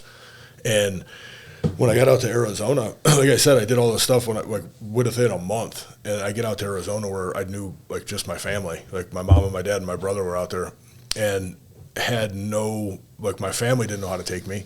Yeah. I was there for 3 days and came back from a rugby game at like midnight, and my mom's like, what are you doing? Da, da, da, da. I was out 2 days later. I left. Wow. And it was all my plans that I had like came real quick. Like, reality came real quick.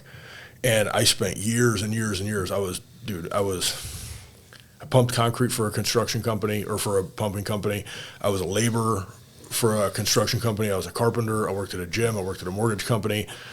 And I worked as a safety director for like 9 years, 10 years. And that was where like the money and everything kind of just came together, where I was like, okay, I'm making good money. I can kind of relax, but I was never relaxed. So it was just one of those things. You were constantly going. And coming into this community, I rode for years and years, swore off motorcycles my entire life. I crashed a Ducati in Yarnell in Arizona and swore them off completely. Messed up situation with a guy that lived with me. It was a stolen valor case. That's a whole nother podcast altogether, man. Got me back on he'd take my bike around the block. It was a Harley. It was a 98 Road King with 18-inch apes, red, metallic red. And I'm riding this thing, right?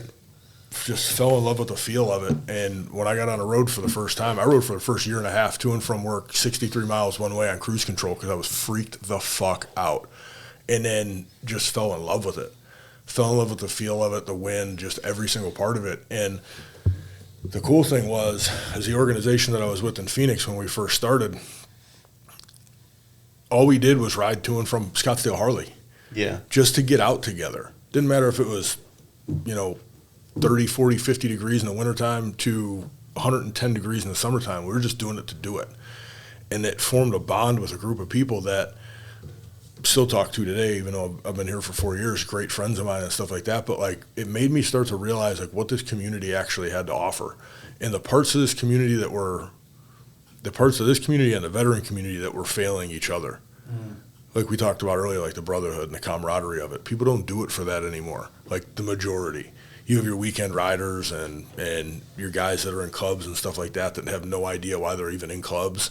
You know what I mean? They're doing it to be the cool guy, you know, and then you have the groups of people that get it, but you don't have the majority of the people that get it. Because if the majority of people got the real reason, the true reason behind riding motorcycles and what the motorcycle community was all about back in the day, then there would be no fighting. There would be no bullshit because everybody would just want to make memories on two wheels. Yeah. You know what I mean? But.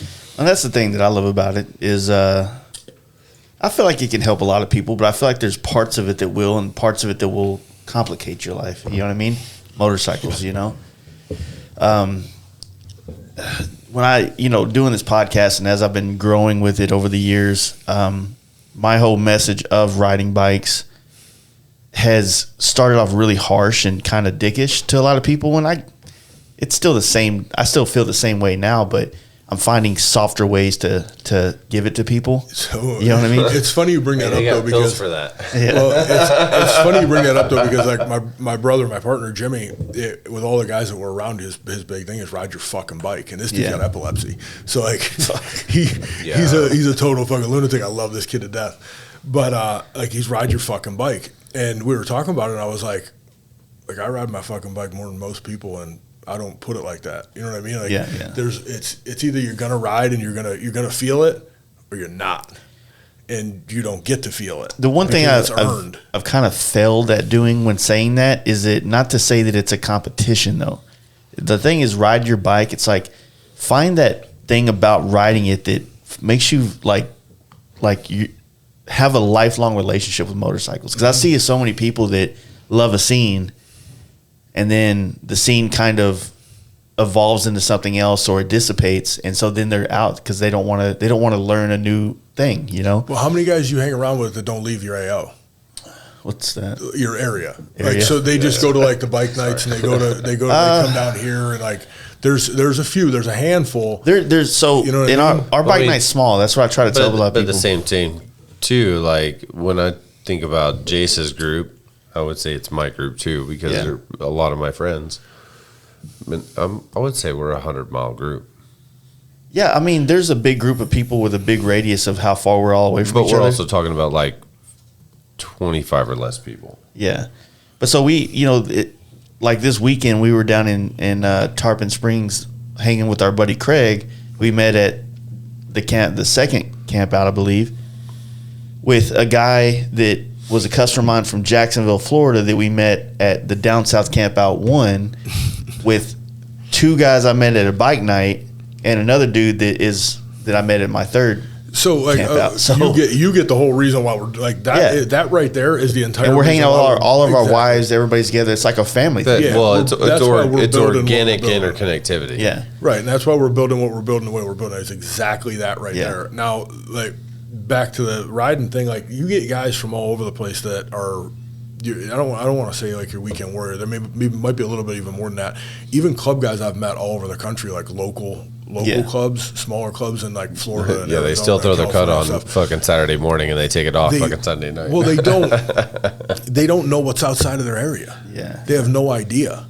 You know, I rode when I lived in Arizona. We rode to Tucson, we rode to Flagstaff, and we rode to San Diego. I did like 4 or 5 times to and from San Diego when I lived there, and there is so much more. Yeah, there is so much more. I had a conversation with a couple in Arkansas, and a lady came up to me, and it was when we were at 22 Kill and had the counseling and stuff in house, and she's like, "Man, I love your counseling, and I love this net, but I don't understand how motorcycles can be a mental health program." I said, "Ma'am, how long have you and your husband been riding together?" She was 16 years. I said, "So for 16 years, you've been building a bond through the hardships of the road." She said, "Well, what do you mean?"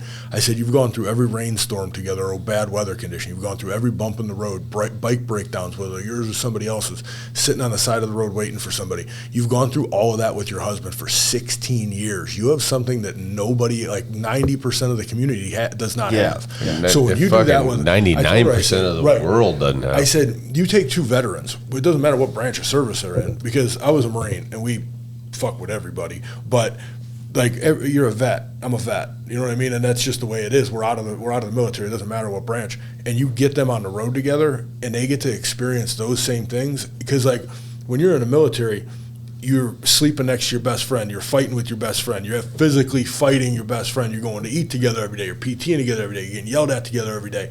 Cleaning a room, doing a whole 9 yards for 4 years. Which is the same reason why we get them to these events, and then they sleep together, they eat together, do all these things that reintegrates the camaraderie. Well, you do all these things together, and then you're dropped on your ass the next day out in the middle of nowhere back home.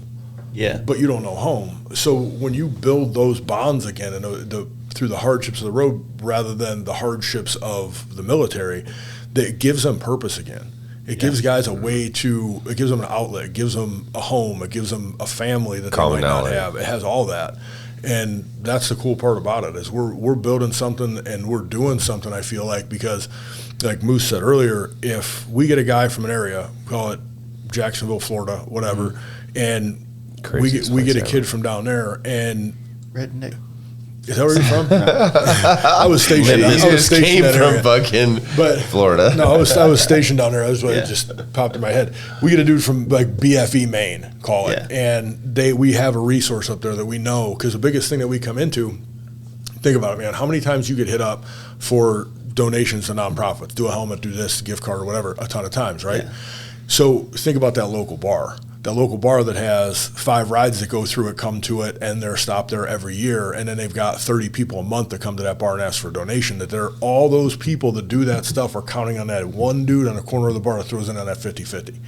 And they've got that money in the bank account, that 20, 30, 40, 50 grand that they have to use on specific people because they're limited on funds. So if we have a resource. But that one space spreads it against 10 different people, so you're talking $2,500 per entity. So if we have a resource in that area, and that's that resource, and that resource can't do it because of the funding, we'll pay that resource. We'll handle it. Now, by 2022, we'll have which means that they don't donate money they don't have. We'll have free counseling in all 50 states through Cohen Clinic for veterans and their family. Right now, I have one of our board members that squared us away with a financial counselor that'll take anybody that we have that comes through that has financial issues, on top of doing direct hiring for anybody that wants to get into that field. Weird field, man. I wouldn't want to do something like that. But we have Soldier Fit Gym out in Maryland, fastest growing franchise through Forbes magazine 2 years ago. That'll give free memberships and help. They're helping us out. I mean, name it. And we have resources to it from everywhere from coast to coast. And I just want to reiterate in the middle of this too is that everybody that's involved in this nonprofit that's on the board either has their own business or is gainfully employed. So they're not looking to the nonprofit to be a source of income, like whatsoever, which is amazing because they're there for the community. They're there to support the people that they're trying to do the work with. They're not trying to be there so they can be like other organizations that we've all been involved with that are worried more about other people's incomes than they are the work. Our conversations that me and you have had the past 2 times have been like just cycling in my head. Yeah. And I sit there, and it's not a bad thing, man, because I wanted to, and I lost my train of thought when we were down in the garage, but I want to legitimately tell you, like, ask me all the fucking hard questions, man. Prove me, try to prove me wrong. Like shitty ones. Like make him look like he's an asshole, and he'll show you how he's not. It's not so much that you ever want to, because a lot of times when you're talking about the just veterans, you know what I mean, and someone that's not a veteran, you don't want to. Any kind of light that can be shined towards them, you don't want to discount it. But, the problem that I think that, not a problem, but the obstacle I think that needs to be understood by everybody is that everybody's dealing with something like you said earlier on. Like, some people make that choice to go in the military, whether it's duty or opportunity or, whatever reason puts someone there. Same thing. It's like everybody else is trying to get on too. So now you get dumped back into society in a pool of people all trying to get their piece of the pie as well. Right. That kind of had a jump start on you. But it's kind of hard. Where integrity comes into play, though. It does, but at the same time, it's like if you're asking like one, it's such a loaded place to be, right? It is. All right, I have a family too, but now I need to step back. The veteran non-support community is let you have it. The veteran non-support community is the largest inflated fucking group of fucking veteran nonprofits. I know exactly what you're talking about. Yeah, man, because if we're both competing for the same job, whether you're in the military or not, for sure, this is my livelihood too, right? Yep. Then So- it is the most inflated portion of the fucking market, dude. You take that and I totally agree with you, because it's anywhere. It's in any society. Take that with welders. Take that with. I was a safety director for 11 years in Phoenix with a bunch of different companies. One of them being the biggest construction company in the world, and we used to get kids that would come straight out of school. We would get guys that would come straight out of school and with an occupational health and safety degree, and think that they knew everything about it. Yeah. And I was already doing this for 8 years. You know what I mean? So I totally get where you're coming from with it. And that's not us. You can go and especially with me, I've been in the community for 11 and a half, 12 years now. And I've built a name doing this. Being the guy in the community that does what I say. And I can't harp on it enough, because very, very beginning of what I was doing, I was looking for a donation from somebody, and this guy called me up off our website, and he goes, you're not that organization that just parades the vet around and just takes all the money and then doesn't give the vet anything. Yeah. I said, and that was one of those things that just always stuck with me, and I refuse to be that organization. And I told him, because at the time we were doing a wounded vet run, and you could come to my booth and meet the guy where your money was going. Yeah. And it's kind of like what we're doing now, because come next year when you come to Daytona, you'll be able to meet these guys. The same guys that they're providing the resources to show up to the events, so that they then can get them, for lack of a better term, investigated to see what resources they need back home. Because that's it. It's like we want them to come to the events so that they can break down the barriers, so that we can feel like they're a part. They can feel like a part of our community. So that we can then find a way to depreciate the barriers that they have to discuss the resources they need back home, so that we can provide the resources that they need. Going back as to what you said, ask you the hard questions, and now I'm just trying to think of ones. Not that I think this, but thinking of it in the time, and whoever might come in their head. But when you think about, just in the motorcycle community alone, how many organizations are doing what they can for the veteran community on such low and high scales across the country, whether it's poker runs on your local dealerships or whatever, right? It's the largest sector across the board. Then you think about every military or veteran-based organization just not within this niche, just across the board. Mm-hmm. Is there no concept of pulling together to just lobby or do something to try to do more political things? No, everybody's too individualized and jealous about the fucking money they put together. It's terrible. On the nonprofit side, no, but now you're getting into something that we've been talking about for a number of years now. Yeah, and I'm only asking this because I'm ignorant to it. Well, no, so a buddy of mine, the same dude that was in Project 22, he was a union welder, and he came out of the documentary, and he goes, I said, Dano, you okay, man? He goes, fuck this, man. We should all just join a union or start a union. Yep. And I sat back and I thought about it, and I called Jimmy, my partner now, and I called my grandfather. He started the Cleveland Police Patrolmen's Association, and called some people from Boston. Obviously, the union's ridiculous up there, and just picked some brains and started thinking about a concept of unionizing. Mm-hmm. And if we did something like that, people are like, well, you have the VFW and you have the American Legion, you have this, that, and the other thing. Mm-hmm. And this has nothing really to do with what we're doing, and it's not my goal with Throttle Therapy by any means. I'm trying to grow a big support network for guys. But in doing that, it would be power in numbers, plain and simple. We have 22 million veterans at the time that I was looking at this in the country. It's a big voter pool.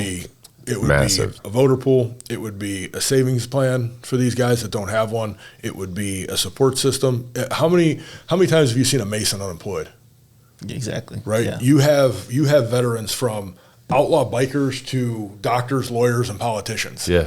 So you would walk into a room in any given state and say, I'm a new member. That would probably be one of the biggest collections of people, you know what I'm saying? Well, so it's something it's that like we've the bike been, that I just fucking rode across the country twice.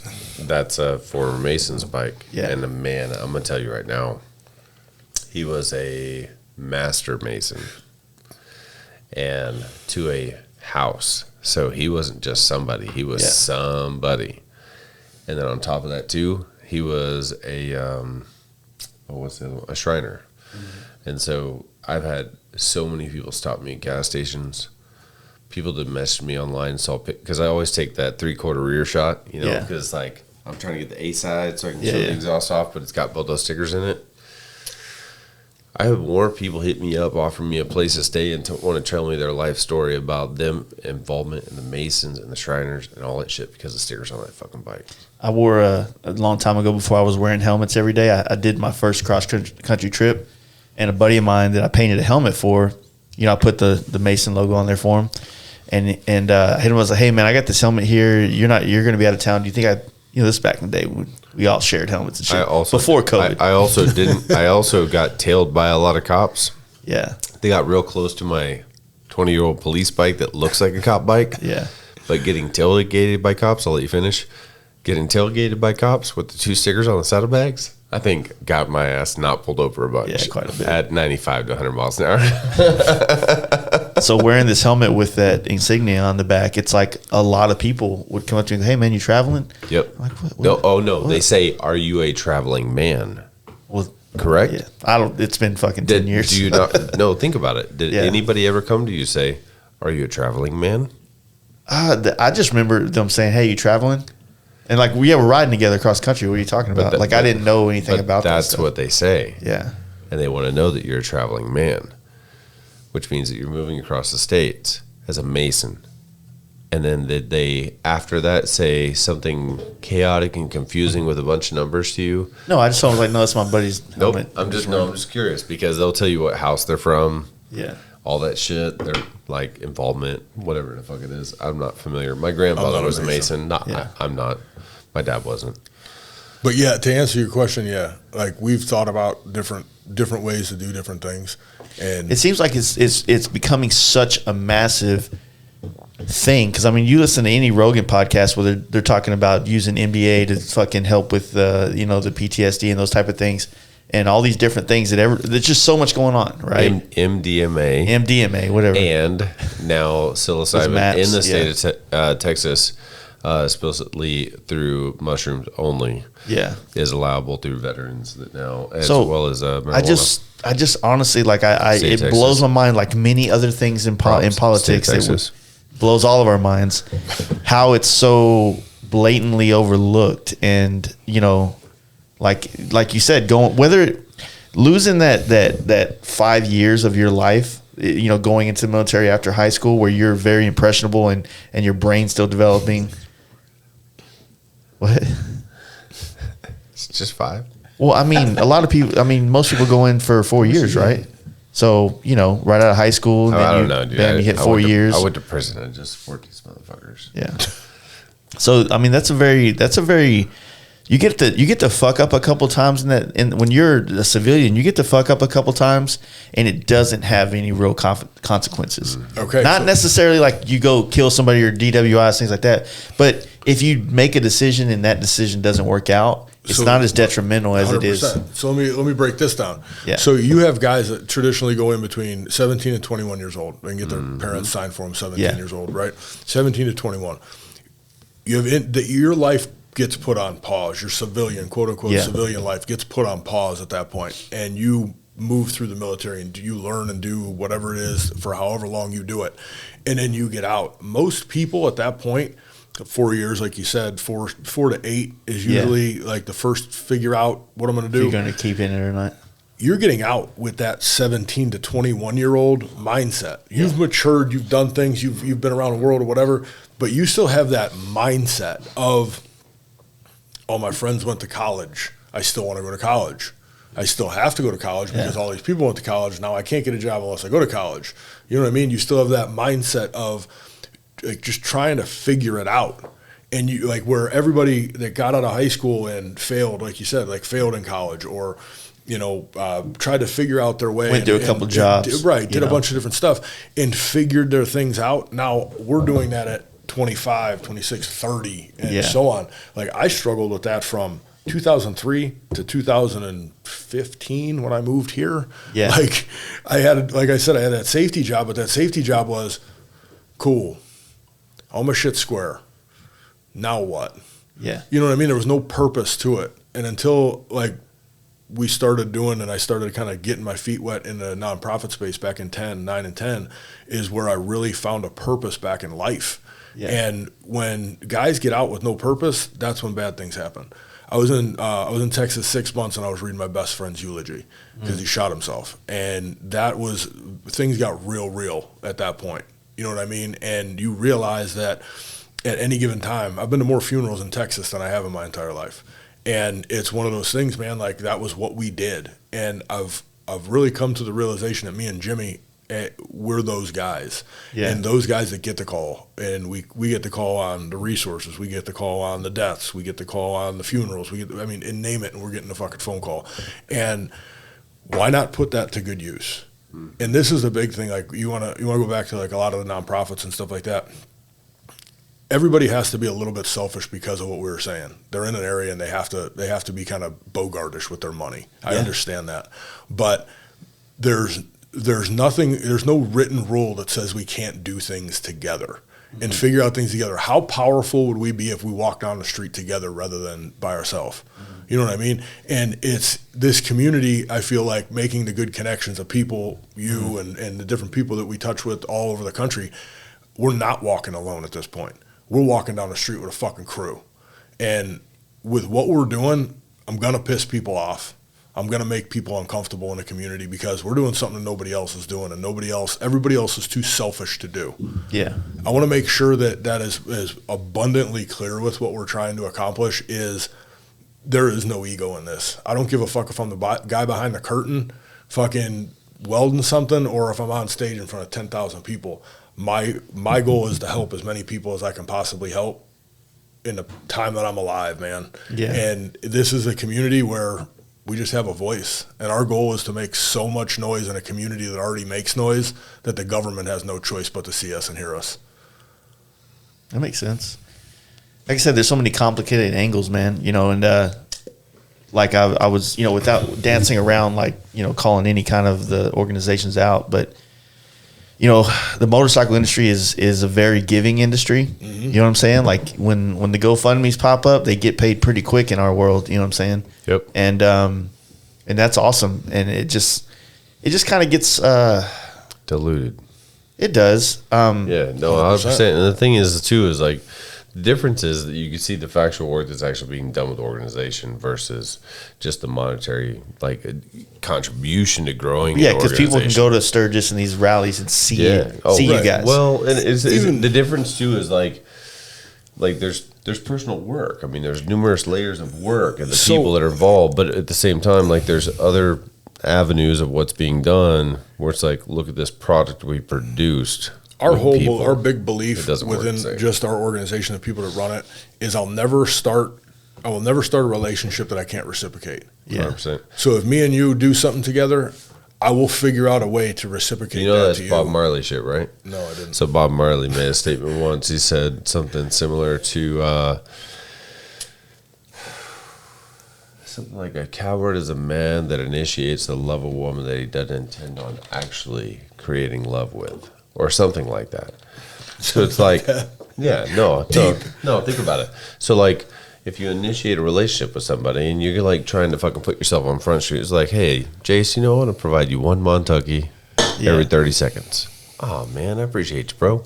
Cool. And then I just walk away. Yeah, well, and that's but that's it. It's like, I'm a man of my word. It's that I believe it was literally said that a coward is a man that initiates the growth or initiation of a woman's love that has no intention on actually using it. Yeah. Well, and I mean, it's the same thing with and if you say that in the sense of business or friendship or camaraderie or community or whatever that is, like that's a really solid fucking statement. Yeah. Because this speaks to your integrity. Yeah. And I think integrity is key, especially, and that's why I believe so much in fucking Joe, is that his integrity is the highest of fucking almost anybody I know. Well, like you're a perfect example, man. You run a podcast. Mm-hmm. I asked you to be on this, months ago, and we talked and eventually it ended up happening. But like, perfect example. For most people, this would be a one-way street. Mm-hmm. But like, I would rather have you come out and meet the guys, see the guys, because you're somebody in the community and you're somebody that I respect in the community. So like, and you're somebody that a lot of people look up to. So you being able to come out and share some of your experiences with guys that we have out on the road is for me is something that can reciprocate, or just a relationship, man.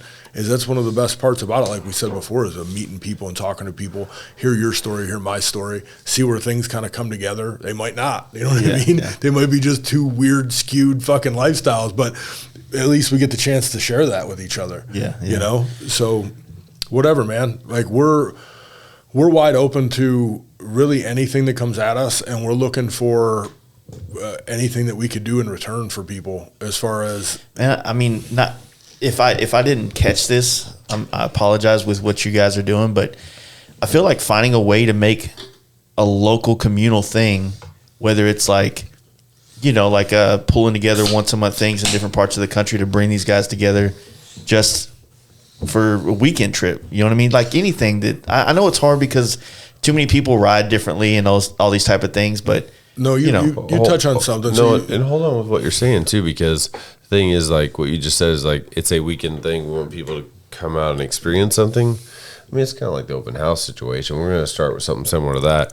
They got 2.5 acres, 10,000 square feet. They're building it out. They're going to turn it into this amazing space where people come interact and be a part of the community and do all these things and help.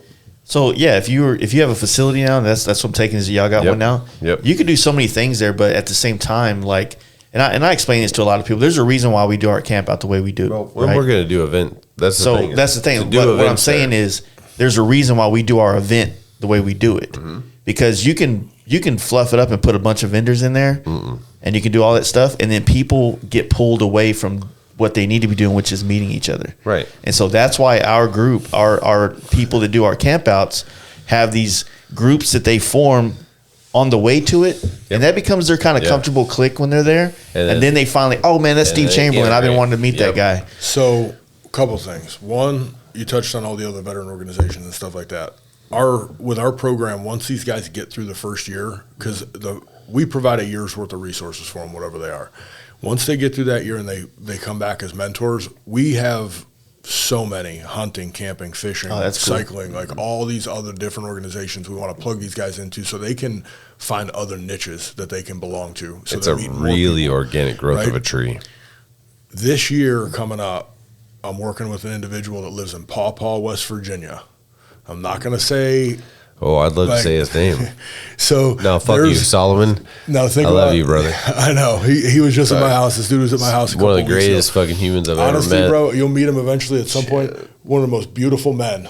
Oh, he is pretty. No, I'm not even fucking He's pretty. around. Like you don't want him around your woman. Like don't introduce. Into a room, and I've done this with him. We walked into Arizona Bike Week. He's got like laser blue fucking eyes, that perfect stubble. Bartender came up to him and was like, "We're going home tonight." I was like, "Well, what the fuck, man?" Wow. So anyway, he owns the top of a mountain up there, and the facility has creating a full, space for MX veterans motocross track on it. It'll have a flat track by the time that the rally happens. A drag strip. He's doing a drag strip. They're going to do a rally up in West Virginia? So at his property, camping, on his dime. Hold on. Camping, hookups, RV hookups, big stage, bonfire pit. We're working on food, and we have a beer vendor right now. He's putting all that shit in on his own. It's called the Promised Land Rally. Meet up, camp out. Haven't figured it out yet. There won't be vendors. Yeah, it's up there in the hills. The ride is to there. There'll be a way for you to buy the only way. Alcohol. Now, this is the first time I'm releasing this, so and you're gonna dig this. The only way you can find out about this rally is a business card that has a latitude, longitude, and a date.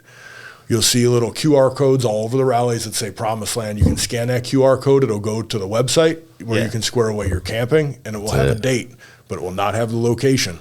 The only way that you can know about this is if you know somebody that has a business card. So like back in the day, man, they didn't have text messages. They didn't have Instagram and Facebook. They didn't have any of that stuff. And look at what these people did when, like, back in the very beginning of this community.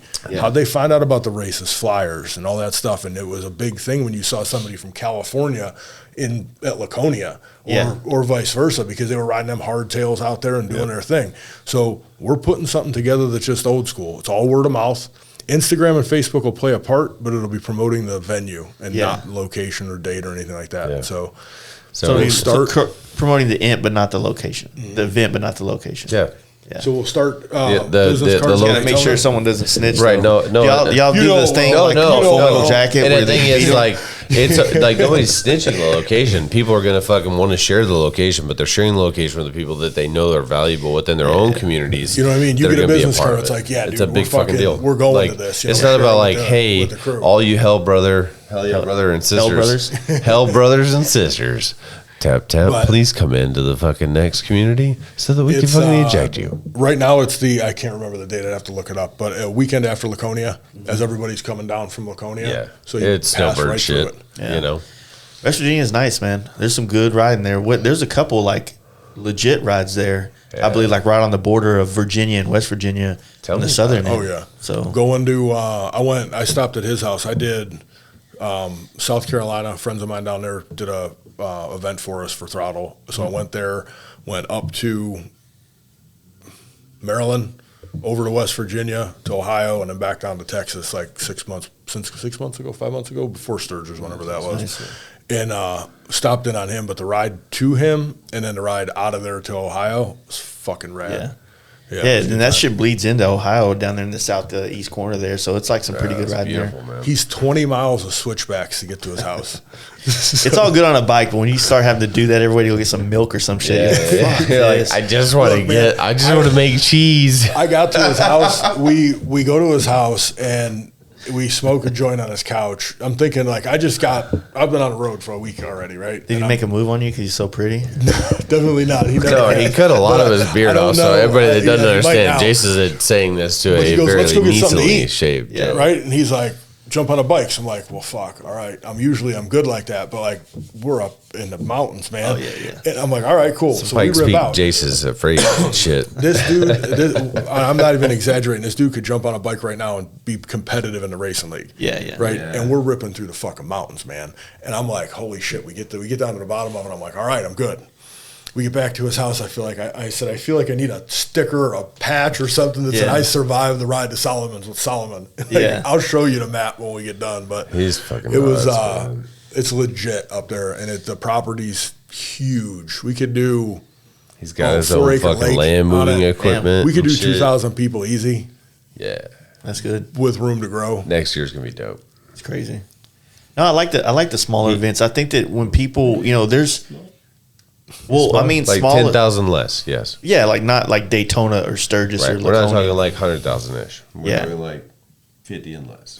Yeah, but like when things start small, I've said this with our camp out, and I use this only as an example to like small things are growing. It's like the people that get in the grassroots or the early days, they get a different experience than the people that get into the like. Born Free 1, that experience for those people that went. You guys all branded your dick the same when you were all together by the fire. You just stamped it with the fucking little 9. So the people get a chance to experience something in a much more, like they're going to, like every event as it grows and gets bigger becomes kind of different.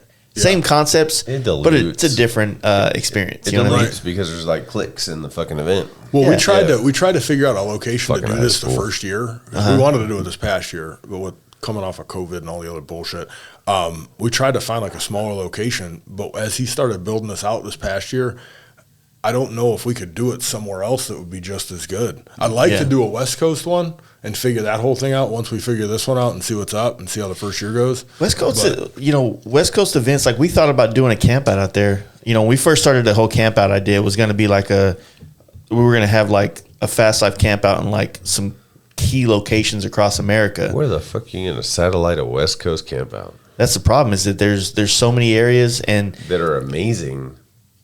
But like, there's some bad fucking SoCal shit. Like I rode recently with Megan, and then everybody's invited me up to fucking NorCal to fucking go ride, which I've driven a truck through. Yeah, and I wish I'd never driven a truck and trailer. Yeah, through. It sucks. But I was like, damn, I'd be up here on a motorcycle like a motherfucker. So there's a lot of California that has amazing riding. So how do you break that up on the West Coast? I've been having a lot of conversations with people in California, off online, not on podcasts, just legitimately talking to people that are very active in the motorcycle community in there.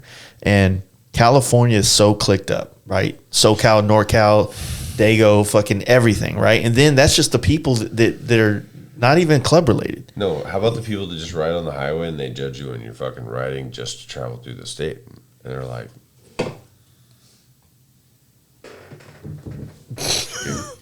Yeah, I don't know about that. No, they're just pushing you out of lanes and so weird, like weird even events down there get clicks. Like there's the clique that does the Kernville camp out, and there's the clique that only does Born Free, and then these people don't go to that.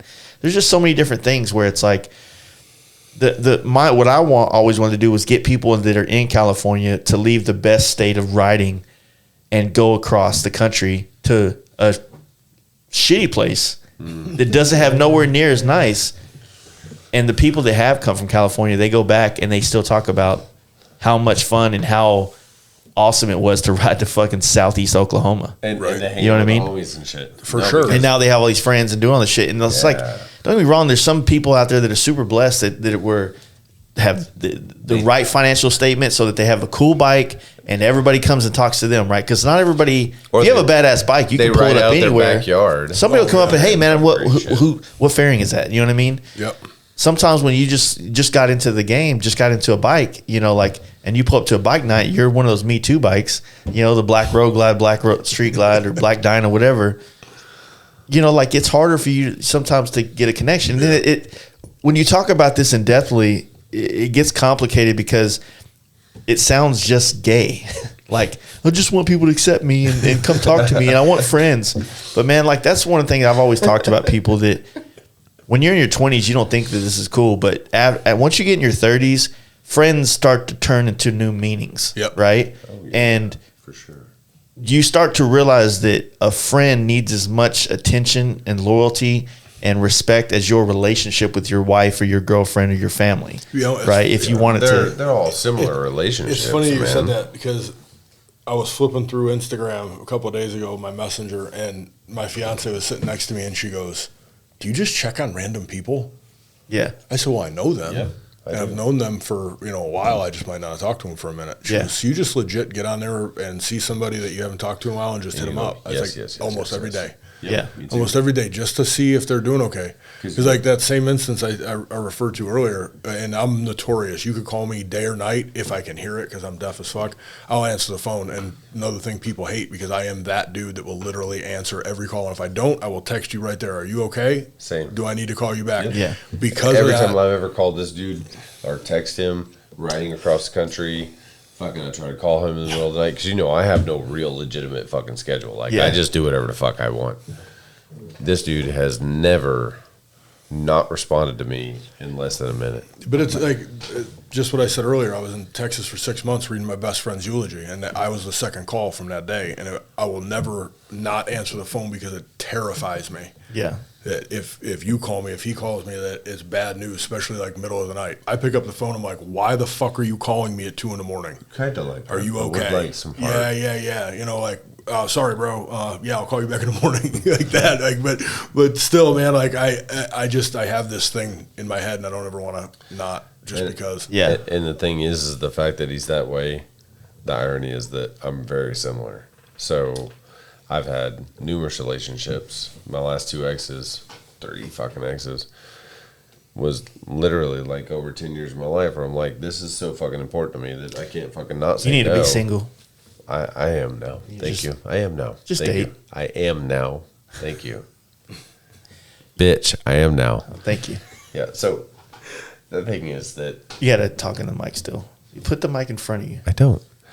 But, no, that's the thing. Is like, I can't not fucking respond to somebody that needs something. Yeah. I don't give a fuck what it is.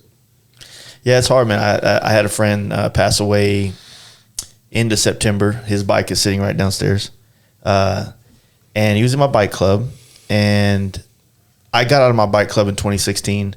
And I was still good friends with all the guys. But, we forked right there. I went my way, they went their way. And it was not a hard feeling thing. It was just like, I started traveling everywhere in the country. And, just being tied to a group of guys that was, doing smaller things. It sounds like some asshole shit coming out of my mouth, and it kind of is. But it didn't appeal to me anymore, the concept, right? I started making friends all over the country. It wasn't about just a small group that wasn't really inspiring me. That's the thing, Love the guys, but, I wanted to do and experience more in life. And but still talk to him, the guy that passed away. he would come through here every once in a while. We talk, and older than me, very insightful. And when he passed away, you know, one of the other guys in my club who I haven't talked to in years called me. So as soon as he did, I fucking knew something was like, I don't know what it is, but we don't talk. So yeah, something must be something happened, and he was like, he passed away. And it was a very like, now I've been really quiet on social media for the last month and a half, and it's like that took place, and it made me, and then when I went to his funeral, like nobody else from the bike club showed up, you know, which pissed me off actually. Yeah. You know what I mean?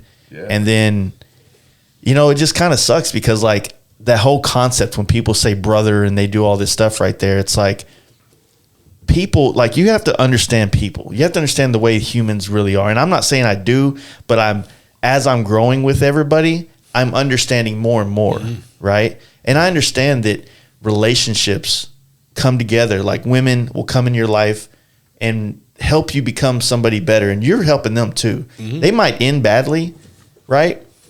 But realistically, you gain knowledge from that situation. And same thing happens with friends. Sometimes you move into a neighborhood, and the dude across the street you think is annoying at first, annoying as fuck at first, but next thing you know, you become best friends, and then he moves. And you're like, oh man, I can't imagine my life without this guy. We hang out, we do everything. Now he just lives on the other side of town, and now that thing doesn't happen anymore, right? You can't be mad at him. It's just a universe, man, like kind of putting things together to help you get through this, and you just, you know, things don't last forever is what I'm saying. So, well, another thing, man, like you're hitting on a lot of different things, and that's a good thing. A lot of different things that are just kind of triggering conversations that I have with a lot of these guys in my head, you know, and one of those things is, you know, not everybody's in your life forever. Yeah. And I'm a firm believer that, and whatever you believe in, like of God and whatever, you're set on a path in life, and at every fork in the road is a major decision. I can sit back and I can say all the way to high school. Pretty much, my mother passed away when I was 7, her and my little sister, a car accident in Southern Ohio. So it was me and my dad for a minute. And when my dad remarried, like I can trace back all the way to there and say this decision, all the way to here. Yeah. And what in my head would have happened if I'd have taken a right instead of a left. Yep. You know what I mean? And you sit there and you think about that, and you spin back in your mind, and you understand that the people that have been put in front of you have been put in front of you for a reason. Whatever that reason may be, good, bad, or indifferent, but they were there to teach you some sort of lesson. I don't believe in failure. Failure is something that's in your head. If you don't succeed at something and at doing something, and you don't learn from that experience, that's a failure. Yeah. You need to every single, and I tell these guys a lot. Just failure to achieve success. I tell these guys a lot, like, don't look at anything as a failure. Because, like, we get guys that, one of the biggest things I hear all the time is like, oh my God, I don't have the money for it. So think about it, man. When you get a guy that's already stressed the fuck out as it is, right? And he's got issues, and he dents his car or he crashes his bike. Yeah. It has to get paid for because that's his mode of transportation, and he has the money in the bank, but he's terrified to spend the money in the bank because he's thinking about spending the money in the bank. You see what I'm saying? Just spend the motherfucking money and make it back. Yeah. You have a job or you have the disability or whatever it is. Get over it in your head. And there's so many things, man. Me and Jimmy went to this retreat right after Jackal passed away, and he's the title fucking reason why I fucking dedicated the trip. Yeah.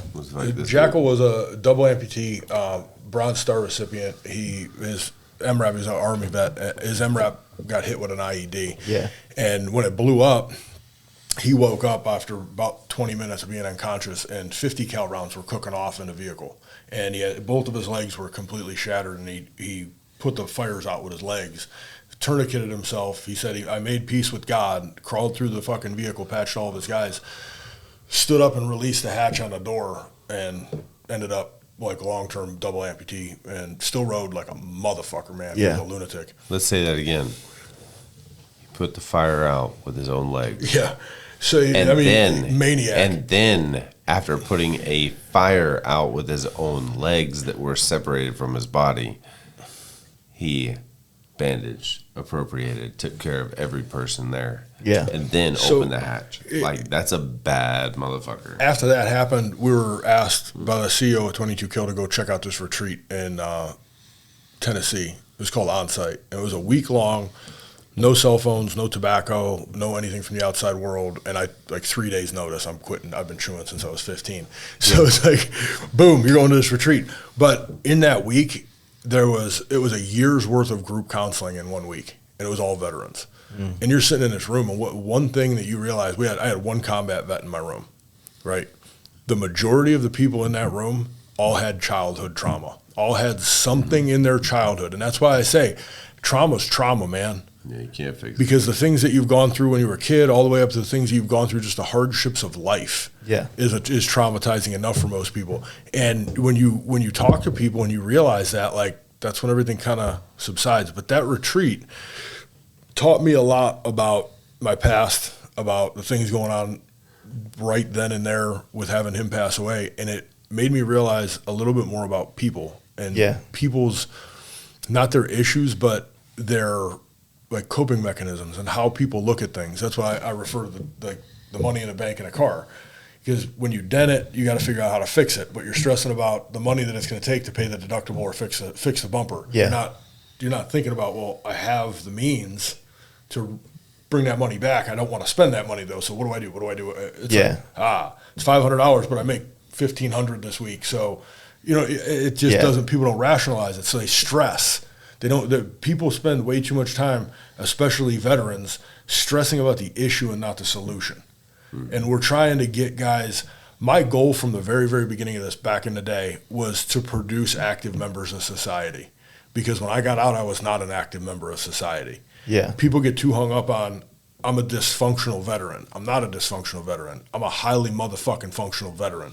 And the veteran population is highly functional. You look at the things these people are trained to do and the stressful situations they were trained to do it in. Yeah. If you can't take an individual that is a special operator and teach that individual how to be a CEO of a company, you're a fucking retard. Because that dude right there has had millions of dollars of leadership training. You just need to repurpose him. So our goal in all of it long term is to get in the eyes of the DOD, get in the eyes of the government, and de-weaponize the weapon and help these guys that are getting out adapt to society, be able to reintegrate into society as functional adults. Yeah, makes sense. It's a fucking... It's a tough one. You know what I mean? I told you, man, you give me a little bit of time, like, we'll have a conversation. Yeah. But, back to some of the other stuff we were talking about, like people just jumping into community and stuff like that. Like people are just jumping into community and just trying to be something that they're not. Like this community is chew you up and spit you the fuck out. Yeah. You can't walk up and be full front and not be who you're supposed to be. No, man. And like I came up in this community in a harsh ass way in Phoenix, and I learned my way stuff out there real fucking quick. And it's something to be respected and to maintain that respect through people all over the country by just being a dude, doing good things, man. And that's all I want to do. Yeah, man, that's a good one. Like I said, man, there's just a lot that I think all people, veteran or not, just needs to learn about. Except like you said it earlier, man, like the childhood trauma, right? I don't know if it's I don't like to use anything that I didn't have a bad childhood, man, at all, but I had my shit happen to me. You know what I mean? Just like everybody does. And I feel like you were mad at your parents once, you mean? Huh? You were mad at your parents once? I was never mad at them when I was a kid, but as I got older, that's everybody's disabled childhood. They're like, oh, I fucking hated my parents once. My mom. I've talked to quite a bit about my mom and dad on here. I don't talk to my dad these days. Like I barely speak to him. You love him? I mean, I'd love him. I don't really know him. Okay. So, my parents were disciplinarians. They were authoritative, and they did everything they did to control me. My dad showed me what drugs does to people. Kid. You know what I mean? So I got to see that. So I appreciate the fact that he brought a lot of successful people into the household, and then months later they were addicts. That sucks. I saw that. I'm like, that dude used to have a Corvette. Now he's fucking bumming a ride over here. So, you know what I mean? I see that growing up. But I think it's valuable. What I'm saying is that, like, I think that people hit the ground running when they are either in high school or get out of high school. Yep. And they don't look back. They're trying to fucking just build their lifestyle. And as things start to settle in their life, whether it's a career or whatever the case may be, the 30s hit. And then you got a little bit more time because you've figured out a couple things in life. Some people have, not everybody. And you start to think about all the shit that didn't happen to you or did happen to you or should have, and all this shit. And I think that's what kind of brings up that whole midlife crisis for a lot of people. Like, did I make the right decisions? Did I choose the right career path? Am I really happy doing this? You know, what's next? What's the next goal? Yeah, of course. So much shit, like mentally, I think piles in your 30s, and it really makes you question your childhood, question your decisions, question your future. Because at this point, you're like, okay, well, I just spent 15 years to get to 35 as an adult. You know, another 15 years, I want to be in a better spot. So do I stay on this path or do I change it? There's so much shit, right? Yep. So much stuff. And you know, when it comes to like, you know, I've had military friends who've committed suicide, right? Mm-hmm. And the crazy thing is, these are guys, the ones that have died in my life, they weren't just out of the military. These were dudes that they were almost going to retire from the military and decided to end their life. Yep. Yeah. You know what I mean? And you can't. I could, when it happened, I couldn't wrap my head around it. Like, lost purpose, lost camaraderie, lost community. All that shit applies. Go back to what we were talking about the stressor. yeah, You know what I mean? I dented my fucking car. Like, that's as easy as it is, man. yeah, And it's doesn't something take much, like I said, man. Like I said before, me and Jimmy have been those guys that get those calls, and he'll call me up on a random day and be like, "Man, weird fucking timing, but I called so and so yesterday, and he was in his barn, and his daughter was about to come, and I caught him right before he pulled the fucking trigger." Like, these are real conversations that we have with people, and when you break it down, it comes down to that one thing. You know, it's, why did you do that? Well, you know, I'm in this position, and or a chick, or this or that, and it's like, Communication. bro, yeah. A lot. like, take a step back. And some of these guys are older dudes, the guys that have been out, you know, been out for a minute. There's one dude. I mean, we're talking like super late Gulf and early Afghan to current, like dominant Afghan. Yeah. There's a guy that in our organization that I really look up to, and he's a strong dude, but he has his moments. And his son took his own life with his weapon and planned it. And it's somebody I look at, and you'd never know unless you knew. But when you talk to him, he give you the shirt off his back in a fucking heartbeat. But like, he needs help. Yeah. He's one of those guys he's silent about it for the most part, unless it's a few people. And we get too many of those people. And that's the thing, is like, if you take anything out of this podcast, anybody that does listen to it, like, it's okay to not be okay. You know what I mean? It's okay to come out and be like, next time you're at a camp out or something, and you see me or you see Jace or you see Moos, walk up to us and be like, "Man, I'm not fucking okay. I need to talk." Because too many people get caught up in those cliques, and they're that guy on the outskirts. It's like, "Man, I don't know how to get into this." And then when he does get into it, he fakes it till he makes it. Isolates himself because every time. Well, because like, he doesn't know what to do, because he's got so much going through his fucking head, and he's stressing the fuck out because he wanted to be there, but maybe his wife got pissed at him for going, or, you know, he didn't have really the money to make it, or whatever the hell the case was. But it was a trip like that because he met somebody, and some individual in the mix of it all that completely changed his life with just a conversation. And being there at that event meant a life-changing secondary event for him to even be there, to be engaged. Well, it's getting out of his shell. You know what I mean? 100%. Getting out there and being a part of the community. And it's because of them showing up at these events and doing these things, because they see us creating or being involved in other things that are experiential, that they then say, "Hey, I need that for myself," and they're able to open the door to the barriers that we get to understand. That then they need, you know, I need to know how to shop for organic broccoli without choking somebody, or, you know, I need to know how to XYZ or whatever the fuck it is, so that they can fucking. I think it's probably a purpose thing too. Like, you want to, like, people. I mean, people that don't even go to the military are still finding purpose. You know, there's, if you look at like YouTube and all the things like there, you look at the things that have a lot of fucking views and people really dig in it. Like, motivational shit, like purpose, find your niche, find your hobby, find your goals. And it's, I am super lucky that I fell into something that I love. I don't love it the way I loved it when I started, but I appreciate it because I love where I'm at in life, right? Yeah. So, and I love that it's opened up other doors for me. But, my wife, same thing. Like she wishes she had what I have with motorcycles and paintwork, right? I have two things that go hand in hand that I love. And then you throw photography in there. Then every once in a while I might customize a bike. Like then you throw the friends that come around it. So like I have this abundance of, You have a great abundance of connective tissue. Yeah, exactly. So when you have people that are looking to find something for themselves, I think sometimes they might see me and go, I want that. I want what he has, right?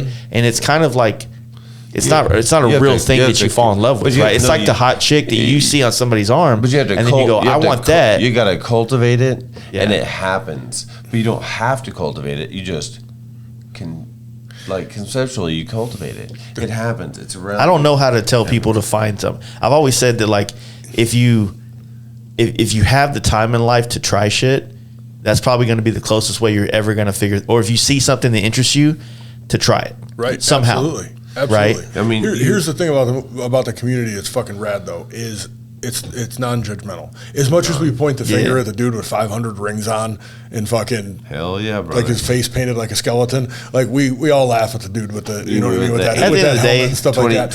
But here's the long and short of it is you can be whoever you want to be until you figure out who the fuck you are. Yeah. But just be real. Yep.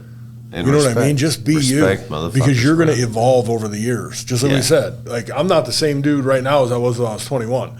When I was 21, you couldn't get me on a stage in front of anybody to talk about anything. I'd freeze up and probably piss my pants. You know what I mean? But you look at me now, I'm a completely different dude. Completely different mindset and everything else. Isn't that the point, though? But that's the thing. Absolutely the point. 100%. Yeah, 100%. It's like when people always bring it up, like, oh, you just started wearing Dixie flannels and or Dickies and Vans. Like, you're trying to be. I was like, man, like, I thought it was cool. They're like, I like it. They're like, bitch, you changed. It's like, yeah, it was 30 degrees outside, so I wore pants and socks. Dude, what are you, a mechanic? I'm like, no, these motherfuckers are like scrubs when you wash them 6 times. So it's like, They're $15 at Walmart, bro. Man, I don't do Walmart ones. And people think it still looks cool. They're the skinny jeans. Right. And they fucking. But you see what I'm saying? Like, you can be whoever you want to be until you figure it out. So you get a dude, any dude, civilian, veteran, whatever it is, in a raw state of just not knowing who the fuck they are, and you introduce them to a community who they can build into something. I think maybe one thing that society does to people in general is try to force them to be somebody before they've had a chance to be to be 100% influenced by enough things in life to create who they are going to be. For sure. They are put in a box. People are put in a box from first day of school. Yeah. Where you went to school? Where who you hang out with? Who your parents hang out with? Well, even nowadays, they don't even ask kids, do you want to be something when you grow up? Yeah, they're like, it's ridiculous. Don't give a shit what they want to be when they grow up.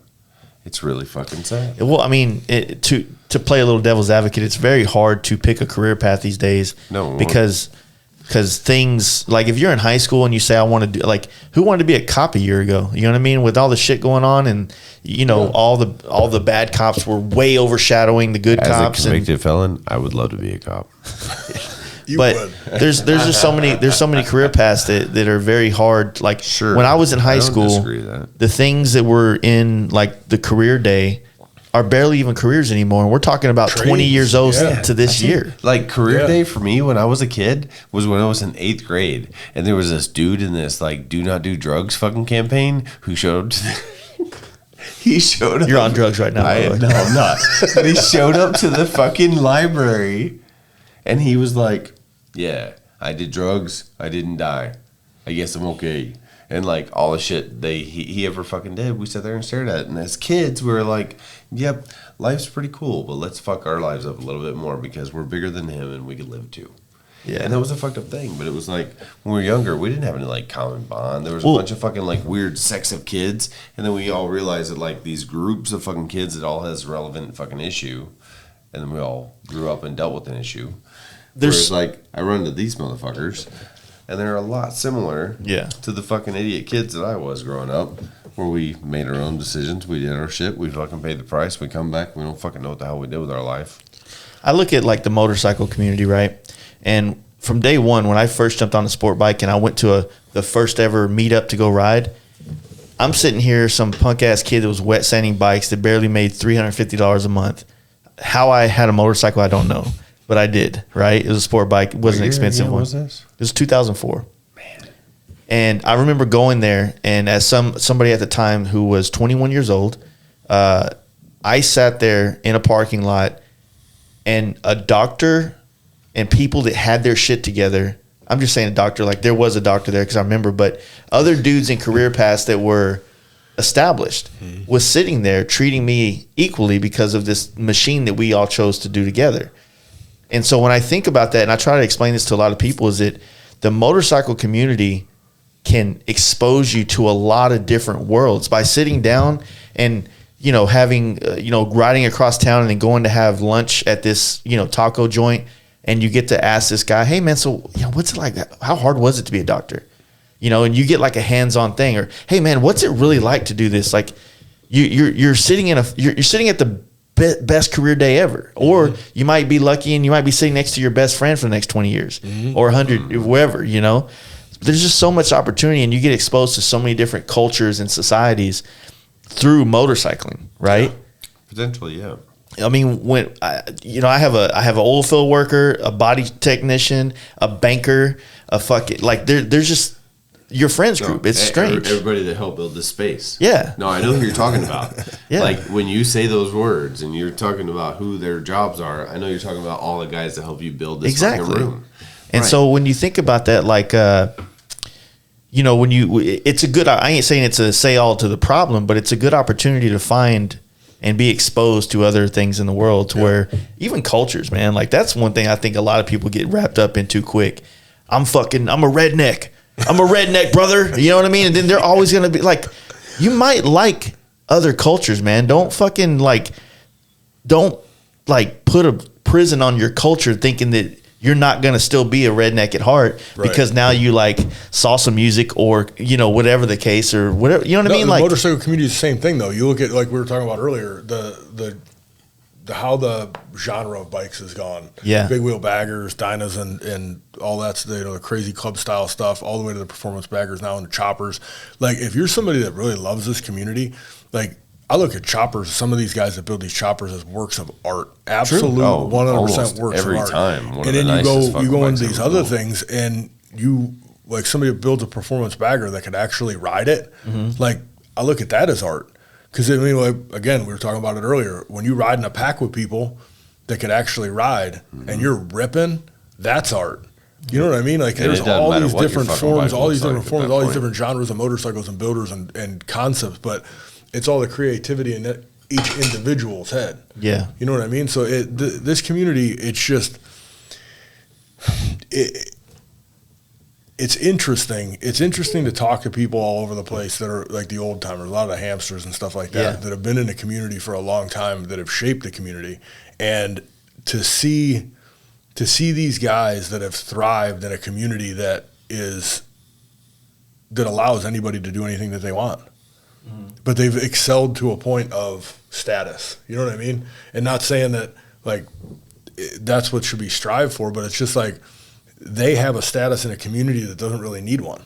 Because if you roll up, no name person just rolls up on the baddest motherfucker that you've ever seen, and he built it, that's credit. You know what I mean? You gain respect and you gain a name right there and then. So it's anybody can be anybody. And you don't know who you're going to talk to from day to day when you're out and rallying. Trust me, when I'm dressed the way I dress and I go to Strokers, our local bar here, and I pull up on my bike and get off with my slip-on Vans, and you can feel everybody going, look at this fucking poser right here. You know what I mean? And but at the same time, like even me thinking like I ride more than them, I ride. That's a fucking toxic thought of my own. You know what I mean? So it's like like. As much shit as I talk on this podcast, I hope that everybody knows it's shit. It's just shit talking. Because shit talking is way funner than sitting here stroking everybody else. You're so cool. You're so cool. You know what I mean? So I was like, go again. Could you show us both of your hands? So it's like when I've said it many times. It's like whatever somebody rides it's awesome. You're riding, fuck yeah, that's cool. Don't expect me to love it, Or, you know what I mean? Like, that's one thing that Right. gets me a lot of times. If dudes come up to me and go, hey, man, I got this and this and this. I'm like, that's cool. It's not really my thing. But why does my approval need to be? Why do you need my approval? Right. You know what I mean? He needs you to go, oh, that's rad. You can just say, I rode here and I approve of anything you say or do. Yeah. You know what I mean? Or, hey, I had the trailer, man. I really want to ride one day. I'm going to get there. I'm like, cool, man. That'd be awesome. One day you really should do this. I'm not going to be like, there's plenty of people that came to our campouts that trailered. There's plenty of people that came with different style bikes than we have. Well, and too, that like when we go to events like we used to before when we were in a bigger business, man, you can't just fucking say, okay, I'm going to ride everywhere because Trust me, I learned that lesson. I learned that lesson riding to Sturgis and working. It's hard, It's fucking hard. I think that my early days when I was really hard on the big wheel bagger scene because of that. And you rode like a motherfucker with the big wheel. The thing was that, and I get it now, I get it now, but also now knowing the people that have survived that are still around. Fantastic, yeah. I see more of them wanting to now jump on a bike and go ride it. Because they kind of skipped it because they were trying I'm not saying trying like they were doing it like it's economy. They were trying to build a business. We all were at the time. It's economy. They were following the economy. You needed to have these at Sturgis. You needed to be on Lizelle or in fucking Black Hills. You needed to do these things to be relevant. Nowadays, to be relevant, fortunately, it's you need to be there. You need to ride there. You need to build your fucking badass shit. And people, ride the social media has really peeled back layers of and some people don't give a shit, But and I tell you what, here's the thing that I'm at. Like, I didn't build a bike to go do the trip I just did. I just put some shit on a bike to go do what I did. Now the cool thing to do on these bikes is ride them. Go beat the fuck out of this bike. Yeah. And I did it. And that was what it's about. Like, I didn't need to be anything else. And I love and respect motherfuckers that are like, oh man, I woke up at 4 o'clock this morning. I rode like 3.5, 4 hours. So I go have lunch at this fucking really cool haunted hotel and then send you guys some pictures and then I'm going back home. Like, well, hey man, if that floats his boat and that's how he wants to ride, but I'm just saying, like, I'm good with that. I'm just saying, like, people are willing to create experiences because they know it's not a burden to them to actually ride these bikes. Yeah, and I think it's really cool. I think that everybody goes through waves of bikes, right? You buy a bike and you're so stoked to ride it, you want to ride it to everything. Oh, you need something from the store? I'll run up there real quick. You want this? When you first buy a motorcycle, all you want to do is ride it everywhere. And then 2 weeks of my fucking ownership. And then you get to a point where, like, man, like, I'm kind of bored, man. I want to do this with somebody. I want to experience this with somebody else because I want to tell them how cool that one road we just did was when we get to the next stop. And then that grows, and a lot of people stay in that stage for a long time. And then sometimes people go, man, I really want a cool custom bike. Or, man, I think I want to race, or I think I want to stunt, or I think I want to do all these other things you can do on bikes, and it goes down paths. But as someone that's been down a lot of different paths on motorcycles, I fell in love with traveling because it gave me the most fulfillment. You know what I mean? You get so much time on your own. And it's not even that. Like, even if you do it with other people, you get that time in your helmet. But then when you get off at that gas stop, it's like, man, that fucking road. You know what I mean? So I would say that you could build a bike with your buddy. Like, I've done that. I've experienced that. Building a bike with somebody, you can create a bond just like you can riding. But the difference is when you're building a bike and someone's helping you, they're helping you achieve your dream. Right. I'm not saying it's a bad thing. No, 100%. But when you're riding next to each other, you're living a dream together. Yes. No, 100%. So there's an equal ownership of that time. You know what I mean? Yep. Like, don't get me wrong. My friends building this, I love it. But at the end of the day, it's still all mine. Yep. Does that make sense? No, I get it. And just like, I had a little bit of very minute help on just assembly, dude. Like, that bike wasn't. Yeah. Like, it wasn't. I didn't build shit. Either way, I just put it together. But it was one of those things where I had to rely on myself in order to create the end result so that I could have the product in order to deliver the result that I wanted for him. And for me, it was super critical. Well, I think it's cool what you guys are doing. I mean, finding a way to if anything, whatever gets people into motorcycles, in my opinion, like, I think that's rad. If it gets them to find, like, peace with themselves within a motorcycle and the many different facets of how motorcycles can help you more or less find who you are, in a sense. Like, you know what I mean? Like, it's a loaded thing to say, but I think motorcycles can peel back layers of who you are and help you become who you may become. Again, another thing. I had the same dude that was in that documentary rolls up to my house on a raked out Dyna that had a big spoke front wheel. I don't even know how big the damn thing was. No front fender. The starter button was wired to the neck of the bike, and it was rhino lined and painted green like the old B-52 bombers. I'm like, Dan, what the fuck did you do to your bike? He was my bike, man. Your bike's a direct reflection of you. And I sat, and another thing, man, I just kind of sat back and I thought about it. And the red bike that I have has been started off black and chrome, was flat black, plasti dip, spray painted it green and black, spray painted it black, spray painted it red, like legit rattle cans, because I had no fucking clue what I was doing. But it was my bike, and it was comfortable to me, and I rode that bike coast to coast, I think 4 times. And it's like, I think fucking 3 Boston trips. Two or three. Blew the motor at 110,000. Like, nice. Legit blew a fucking 6-inch hole in the bottom of my case. So, like, rode the piss out of that bike, and it was my first Harley. But it was me. Yeah, it was my fucking motorcycle. And what it is now, it's like, that's a direct reflection of me. And I fully believe that. Like, people that don't have a bond like that with their bike, like, I know a lot of people buy and sell, and I know tons of guys across the country that'll trade up like every 2 years. But the bikes that, if you don't have a personal relationship with every bike that you own in some way, shape, or form, you're not doing this right. Yeah, you're not. No, you're not. And I get a lot of people. I mean, in my line of work, I sell a very flamboyant luxury to the motorcycle. Right?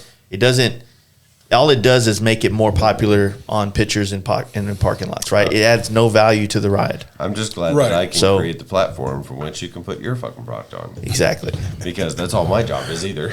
So how can I take your real expensive product and make it more expensive for no reason other than looks? One thing I've said a lot of this in regards to like the kind of customers I want, and this is also a direct response to maybe the people that haven't quite figured out why they want a motorcycle, because a lot of people get into motorcycles, and I've said this many times, where it's like it's the next big thing to have the baddest, most expensive bike, but then it's the stereo game, then it's the side-by-side game, then it's the boat game, right? It's the stature thing, right? And there are a lot of people that, I'm not saying they're bad people, but that's their goal in life, to get to the next stature thing that everybody's gonna go like, fuck. You see so and so's new truck that's lifted with fucking, I don't know the words on the lift. I'm from an era where we lowered things, not raised them. Same. So I'm too short to raise anything, man. So, but it's like swinging dick syndrome, man. It is, and don't get me wrong. Like there's a part of me that does that, because like it's natural for us men to always it's called swagger. I get it, but what I like to, what you touched on and what I wanted to say was like, I get that, man. Like when I just sold my last bike, I grieved my grandfather's death on that bike. I traveled the country by myself quite a bit on that motorcycle. So I had a lot of alone time with that bike. So selling it, like I'm so stoked it went to somebody that I have now gained a friendship with through that sale, right? That now I know this man, and he's like, fuck, I'm more happy that it's to him rather than if it was just to some other kid that's just going to be all over Instagram saying they have my new, or look at my new badass bike, right? Right. No, not to talk shit about that kid, but just the heritage of the bike. Yeah, it's good. He appreciates that, like where it came from, what it meant to you, all this kind of thing, and that's fucking really special, man. Yeah. And so, I like what you said, man. Some people need to find their connection with their motorcycle. That's something that I know all my dudes up there have.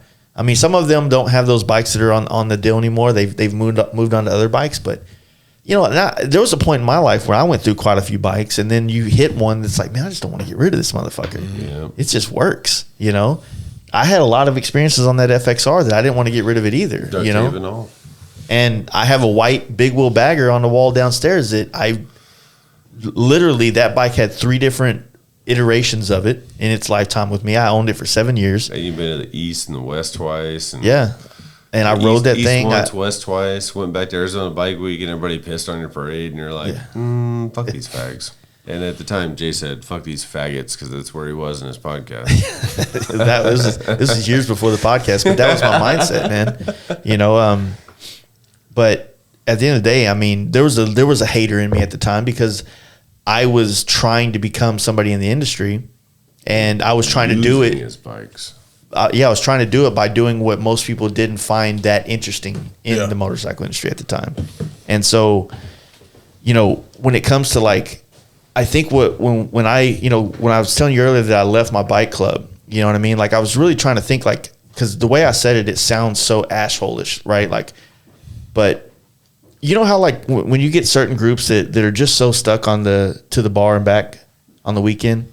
That was what I was talking about earlier. That Yeah. people stuck in their AO that don't want to experience it. Because I feel like the bar and back on a weekend or on a bike night is a phase that I think we've all gone through and decided we want more from this lifestyle, right? And so that's where I was at. Now, I will give my bike club credit. We did travel the country a couple times.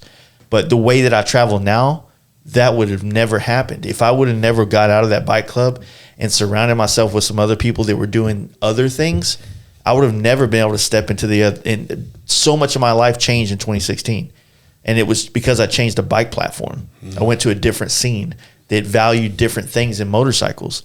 And then the podcast sprung up. My paint work went to another level. Everything went better because I found the scene that fitted what I wanted to do on motorcycles instead of getting mad at the world that didn't want to do what I did on motorcycles on their style of bike. You know what I'm saying?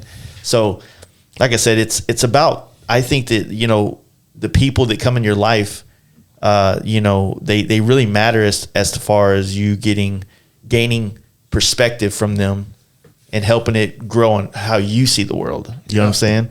So like when you get to go to the military, one thing I was always jealous of a close friend of mine, Brandon, he's been on the podcast before. I didn't know him when he went to the military, but as I've got to know him when he started doing contracts, and for the longest, I thought this man was older than me. Because when we would talk, he would just hit me with knowledge all the time. And I just was always like, fuck, man. Like, and then when I finally found out he was older than me, I kind of like, where'd you learn that shit? You know, where'd you read that shit? You know, like, there's no way you earned that knowledge. You know what I'm saying? But what I envied about military men that got a chance to experience things way before I ever did. So it's a perspective in my sense too, because maybe with my perspective going into the military at 17 or 18 or 19, I would have been looking for a different outcome out of it. And now maybe that's what is the difference between the men that it's a very bold statement, so I hope it doesn't come out the wrong way. Maybe that might be the difference from the ones that gained from military and then not gained from military. So a little bit of perspective. I was a grunt. Yeah. Right? I went in 99. I went to security force detachment down in Kings Bay, Georgia for 2 years, 3 months. I was selected. The reason I was there for 3 months extra is I was selected for Secret Service. Yeah. And then I got bumped. So instead of going to 1-6, 1st Battalion, 6th Marines in Camp Lejeune, where I would have been in the invasion of Baghdad, I ended up going to 3rd Battalion, 8th Marines, where we were the anti-terrorist battalion at the time. And in the time that I was in, 4 years, 4 months that I was in, there was zero time or talk about, do you want to take a college class? Do you want to do this? We had MCIs, Marine Corps Combat Institute or something like that we had to finish in order to get promoted. Nobody did them. It was basic math for Marines, like some of the most off-the-wall shit, but nobody did any of them. Nobody read through any of them. There was no criteria. Everybody had the answers to them, and everybody was going to take the easy way out because it was education for the Marine Corps that we already knew. We already knew, like, map coordinates and leadership. We were instilled and it was drilled in us every single day. So all that, the classes that they wanted us to take, nobody ever did. But there was no college. There was no hey, do you want to learn? There's no traditional learning. No. And there was no time. Yeah. There was zero time. So I guess what I'm trying to say is that I find learning through people, even if they're my same age, right? Like I said, when it comes to the culture, when you take people from all over America and you shove them into this environment, right? And I'm just speaking out of my ass right now, so people don't get mad at me if I say something that offends you. I'm assuming, you put 40 dudes in a room and you're going to be in this, whatever you call it. I don't know the terms. There's probably going to be one guy that just seems like he has it together, right? So, all right. Remember back in the conversation we were talking about just dudes that thought they knew everything, like, right? Them young engineers and stuff. Yeah.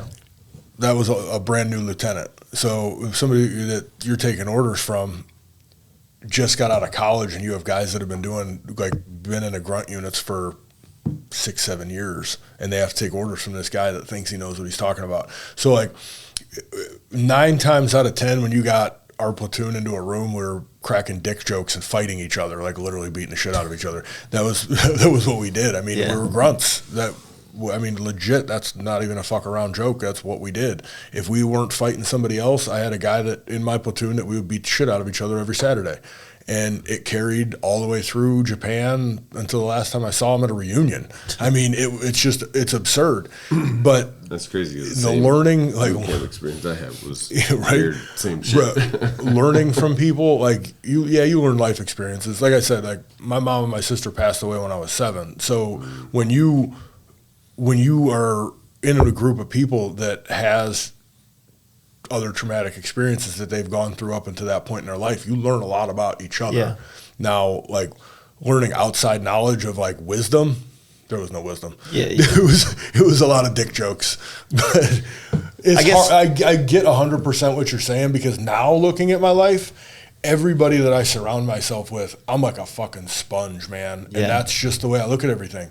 Is if I'm not learning something from the people that I'm surrounding myself around, then I'm doing something wrong. Because everybody has a story and everybody has something to teach me. Yeah. I've thought about this. Like I said, it's that 30 thing that we think about our lives. I can tell you every male in my lifetime from my 15 years of age that I've looked at as a father. Not because I said that one thing got to be my dad, but just like mentored you in some way. I've gravitated towards everything that's like, sometimes people say shit and I just don't, it just went there. But this guy talks, I'm like, you know what I mean? Yep. And those men helped shape me. Mm-hmm. You know, but the thing is that all these men weren't perfect. So some of their bad habits or their bad traits, I assumed as well, and I had to learn to get rid of those parts and try to keep the good shit about them, right? Yeah, of course. And so, but that's the thing is like when I say about like, you know, even to this day, there's people that I look at. Some of them are more my age and some of them are younger that I admire. But I look at them as guidance. Like, man, it's like never stop learning, never stop evolving. Oh, you know what I mean? If you're doing the same shit, like I'm a hypocrite in this because I tell dudes all the time, I'm doing the same shit I was doing in 2016, but everything's different. Oh yeah, you know what I mean. I completely so get that. Hypocritically, like I'm still riding across country. Yeah. I'm still probably going to go to bike night. I'm still going to do a lot of the same shit, but everything is different. Everything's different. It is. But it's the mindset, like we were talking about earlier. Your mindset changes on things. I can tell you that the people that I've surrounded myself with for the past year and a half has completely changed my outlook on life. Like 360 degrees changed my outlook on life. Not saying it's changed like the people I look up to, people I hang around with, people I still talk to, because like a lot of those people from my past, there were people that helped me on this process the things I'm doing now. Mm-hmm. And I love them to death. But the specific group of people that I've surrounded myself with over this past year and a half has 360, man. And my mindset on everything has changed. Like one thing that an individual that I'm around a lot has instilled in me, and it's something I carry with me since the day we met. One was purpose. When I first sat down with him, he asked me at the beginning of the conversation, he goes, I'm going to ask you a question. He goes, you don't have to answer me now, but what is your purpose? Mm-hmm. And I knew, like, I'm 41, and I've been doing this for 10 years, and I can't stop doing it. I've tried to get out of nonprofit space. It has put me in a world of hurt so many different times, but I can't because nobody's doing what I'm doing. Mm-hmm. And I don't feel like, if I got a phone call tomorrow and the government's decided just to hand out money to all the veterans across the country and nobody ever had a worry in the world, I would be the happiest motherfucker going back to welding shit. You might be lost though. I might be, but I know that he would be. Yeah. The point is, like, I would do that because I'm not doing this to get rich and famous. Yeah, and that's the thing is I do believe that we all carry different traits that really do help the tribe. Mm-hmm. You know what I'm saying? Yeah. Like, you know what I mean? Yep. Like, even though we're a fucking massive tribe, there's still, like, some people are better suited at being this type of person and pursuing this type of importance in our tribe. Yep. If that makes 100%, sense. man, because, like, I mean, him and I both, there's no numbers relative to it, but the reason why I've always been involved in veteran space is because since I was younger, I had friends that came back that never fucking came back.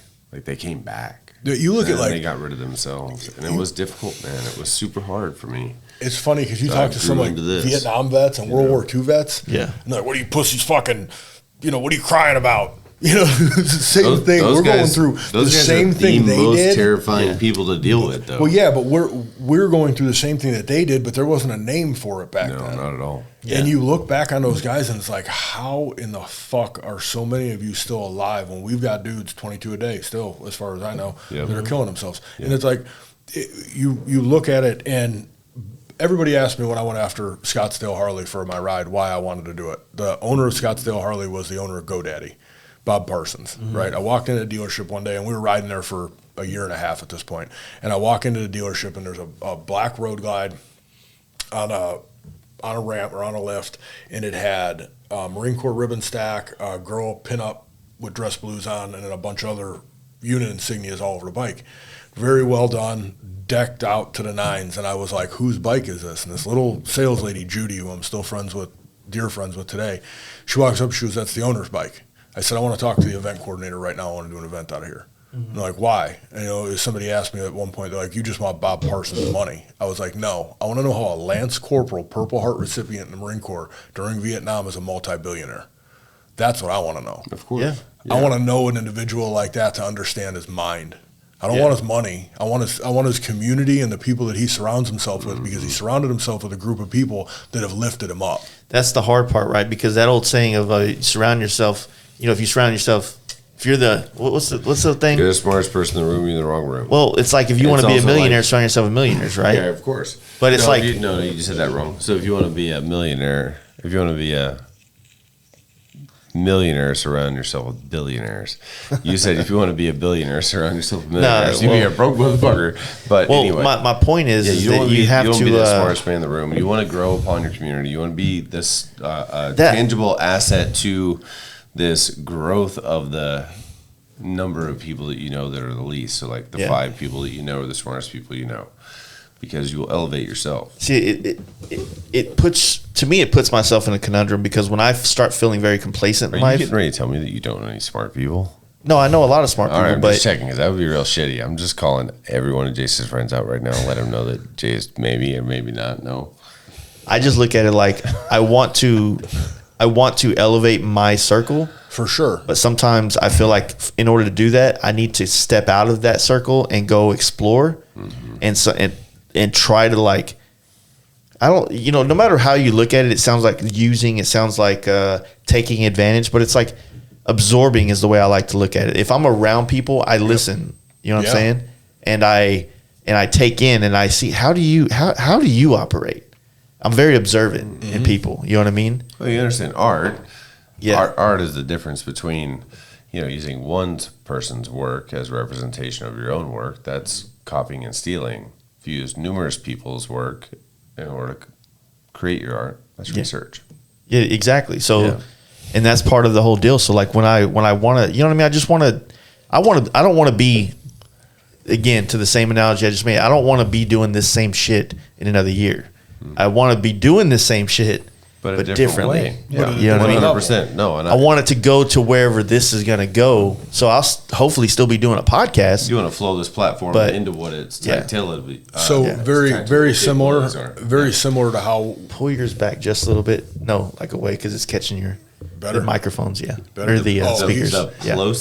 Better. Normally when I do a podcast, it's through here, so it's in my ears. Yeah. Bluetooth, but. It's very similar to how we're growing our brand of this. Yeah. I want our brand so recognizable at anybody who's in the motorcycle community's table that the nonprofit is synonymous with that. So when people see us out on the street, they know that the people that are with us came from our people that have participated in our program, and that we're doing good consistently through the community. I don't ever want to be looked at as somebody that's like, yeah, man, that's that guy. That's that guy. You know what I mean? I don't want to ever be known like that. Yeah, That's just anybody that goes into this with a noble cause. Anybody that goes into it with a noble cause and then turns a different corner on it, they give a lot of feedback. Yeah. That turns a corner on it. A buddy of mine, SF dude, he's like, man, he goes, I know so many guys that have started great organizations, and then it becomes a lifestyle for them, and they're traveling, they're doing all this different stuff, but they're taking the same guys with them everywhere. An identity, you know what I'm saying? It's an identity, exactly. Well, and I have a really big issue too. There are a couple of veteran organizations across the nation. When you talk about to pick on one directly, and I do not care to call them out, like I will call them out directly, the Wounded Warrior Foundation, when you look at their campaign nationwide, you can go into almost any major city in any major state, and you will see billboards all over downtown with their fucking ads on it for you to donate. How much do those billboards cost nationwide versus how much work is actually being done with the community? Yeah. That's an issue for me. So when I see somebody that can campaign that hard, I think that they're misappropriating funds in a way that creates a lack of resources, energy and resources that could be contributed to the community directly. So like one of our conversations, you were like, you made a comment where it's a business. I'm not going to lie. But well, for sure. But like you made a comment, like a certain organization was building and doing good stuff. And then it turned into like that person, you know what I mean? And they're a builder and so on and so on. Like I'm looking for, and this is going to sound arrogant. I hope it doesn't come out like this, but I want to do good, do so much good that people chase us, that money chases what we're doing organically, because I don't ever want to be, like I said, I don't ever want to be looked at as, hey man, that's that fucking guy. Fuck that guy. I don't know. You're going to have haters in everything that you do. That's just organic with this type of work, and even stuff that you do and the stuff that he does. There's haters everywhere. That's called resource management, though. So I mean, that's one of those things where like you're so good at managing your resources that people come to you to pay you to manage their resources. Well, I think it all boils down to this. It's like when they can incorporate what they are doing with what you're doing in order to benefit mutually. That's called resource I think that management. a lot of people don't truly understand a lot of things about charities and nonprofits and stuff, right? But at the same time, and not to divulge any of that information, but obviously, you know, the money gets allocated and things like that. The last thing that anybody wants to see is somebody that struggled in life, started doing this, and now drives around in a Lamborghini. Right. And that's what I said. Exactly. I'm going to say it again in the middle of this conversation. Everybody that's involved in and responsible and supports this nonprofit has their own business, their own means of resource, everything. Yeah, there's nothing any of us take from it whatsoever. That's the same reason, like going to a Progressive or an Olin's or something like that, and then you build the reputation. Now they see that. Yeah. You know what I mean? And they want to be a sponsor in some way, shape, or form. It's what we're doing with our shop. The other organization that we worked for, it had such a sense of community that dude could roll up and was just sitting there while me and Jimmy were working, but they felt part of something. Oh yeah. So that's exactly what we want to build down there. We want to build a sense of community where vets can come down and if they want to work on their bike, they'll have the tools and a means to work on their motorcycle. If they want to come learn and see a welding class, or we have him in there, or have you come down and do a guest spot, teaching them the opportunities, teach people stuff. Because what that does, my goal for this shop, career development, and my goal for this shop over the next couple of years is to roll out to MMI and say, give me 2 of your best vets at the end of the year, and have them come work for us and have an experience that they wouldn't normally have. Travel to rally scene, work on some motorcycles, maybe build a bike, get the chance to meet other people through the community, and then go home. And if they choose to continue to do the things that we were doing, be great at it. Be the best that you can fucking be at the end of the day. But we're now instilling in them a sense of purpose and letting them know that, yeah, dude, you can do this. Just do it. Yeah. You know what I mean? Because like, most of the time these guys are going to go home and like, I don't know if you went through MMI. I know you didn't. You're just a weirdo. But like being around Cruzy, one of the things that he said is, if I ever hired anybody out of MMI, I'd tell them to forget everything that they know. Yeah, of course. And they're going to go back to Harley and they're going to make $15 an hour, and they're not going to be able to support their family, but they want to be this builder and everything else. Like every single dude's dream that goes through MMI. How many of them get their master tech after how many years of trying to do it? 6, 8, 5 Give them an years. opportunity to excel, because most people aren't given an opportunity. They have to, whether or not they're fighting for it or whatever. It's dudes that press the fucking edge of the envelope. I was sitting up in Milwaukee with Tommy, and Cole Freeman walked up, and we were sitting there and we're bullshitting. And he made a comment to me, and he said, man, he goes, most people, and he walked up to the edge of the curb. I was standing at the edge of the curb. He goes, most people will walk up to the edge of this curb with a 100-foot drop and walk away. He goes, people like me are trying to figure out how to cross it. And I'm sitting there on the edge of that curb at that 100-foot cliff, ready to jump. because I'm so dedicated to what we're doing, and we can see this thing about ready to launch, but it's trying to go to that next level, whether it's the paint or you said, I want to be here next year, but I want to be here next year. How do you do that? You fucking jump. Yeah, but most people are terrified to jump. You know what I mean? We want to give them that sense you of say yes, no you can. less. I see. You say no less, and you figure it out. I see so many people, and I've VFW used to be the good place to get drinks cheap, so I've seen a lot of this. Right? So you're saying you painted a whole bunch of Hell Yeah Brothers bikes in VFW? I'm saying you can go get some cheap drinks there, and you catch yourself in a story with a vet or something like that, right? But so many people live in that one time that was great, and that's what I was saying about a lot of people that get like they have this great experience and they just keep riding that wave, even though it's fucking not a wave anymore. Yep. You know what I mean? And they're not. It's the only they're not focused on like their life, unfortunately. It might be, or it might just be like it was hard to find that wave. Yeah. And that wave doesn't always last a lifetime. We get a lot of guys that'll. It's a loss of energy. Yeah. Well, we'll put a lot of guys through like a fishing retreat. Yeah. We got an extra spot. Somebody calls us up, make a couple phone calls, find a vet. And once they come off of that retreat, the camaraderie and all the stuff. Oh man, it's the greatest. I'm higher on life. I'm doing great. Da da da da. A year later, hey man, I need to go on another retreat. That's why we're structuring things the way that they are. We're giving the essentials first with the counseling and the things after the rally and through the year, and then we connect them with the rest of it. Because if you can't fix you now, if you're not happy looking in the mirror and you look in that mirror every day and you hate yourself, then another camping retreat, another rafting retreat, another hunting retreat is not going to fix that. Like you can't change yourself with something if you're not willing to change yourself. Period. Yeah. It doesn't matter. Doesn't matter what it is. Yeah, I mean, sometimes you have to let go of certain things in order to accept new things. 100%. I hate doing all this analogy talking, but it's the case. Job. That's because I'm not drinking. Yes. But, this segment is brought to you by Double Talk Coca-Cola and Jace Hudson. And that's the thing, man. I kind of usually see I'm very in tune with everything around in my life, and I see when waves are starting to kind of let out. You know what I mean?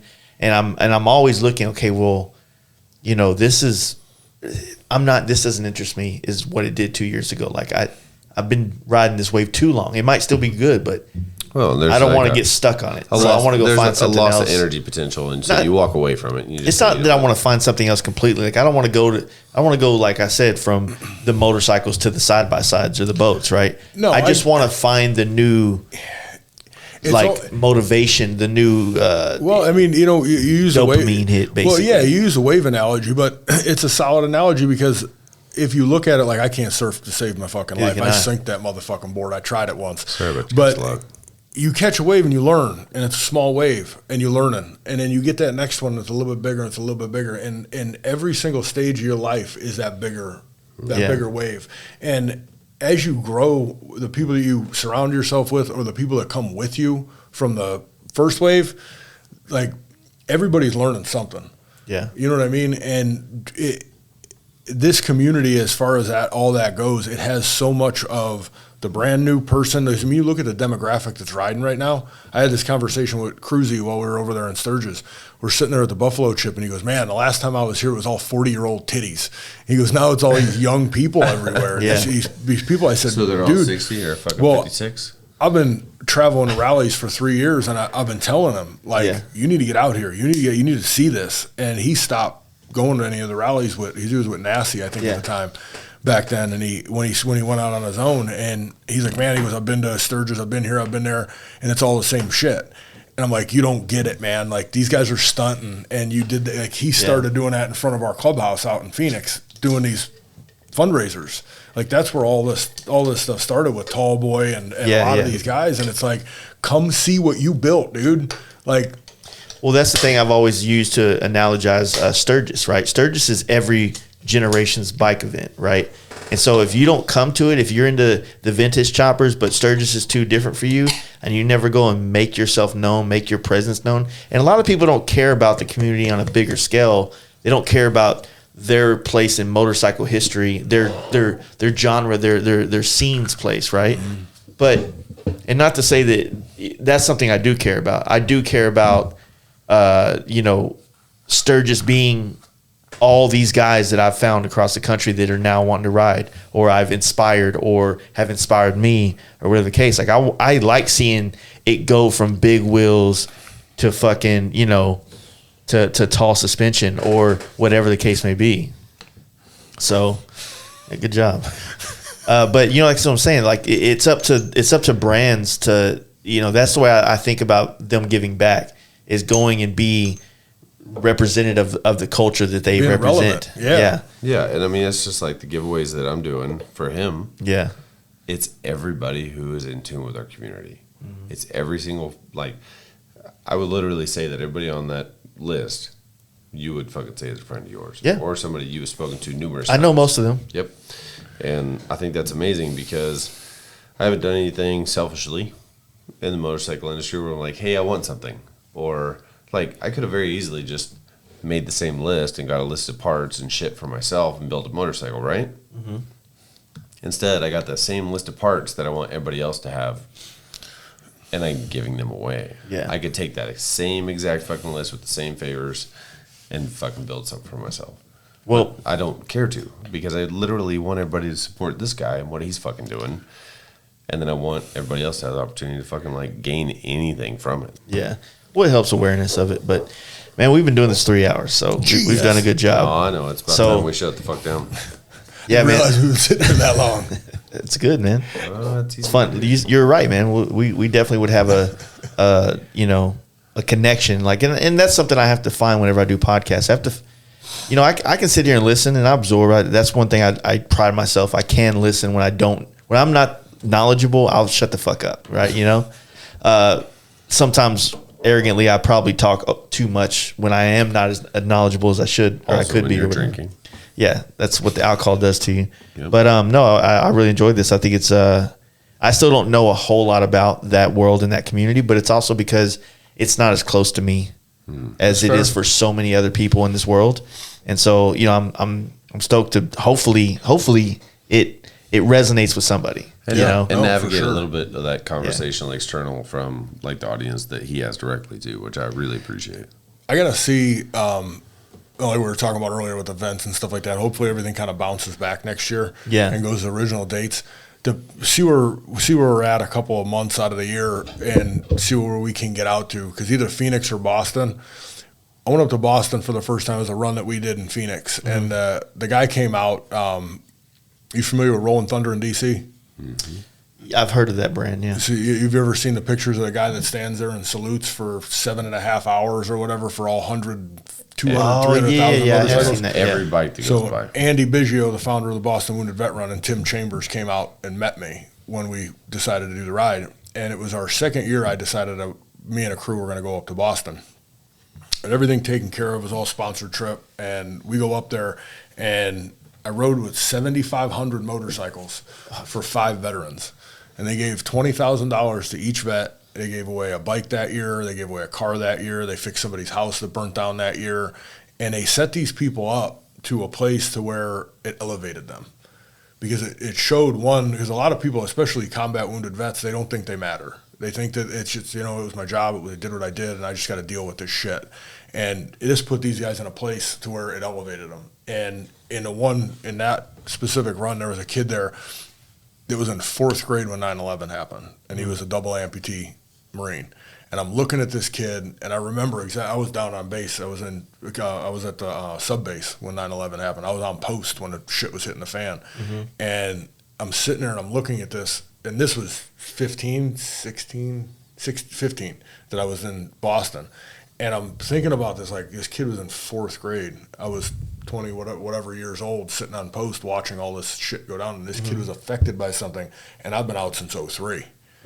You know, and it puts a lot of shit into perspective, but being able to be involved with a run like that, it shows you, one, that this country's still alive and loves America, loves its veterans, but it shows a city like that we don't, like, shit that we don't have anymore.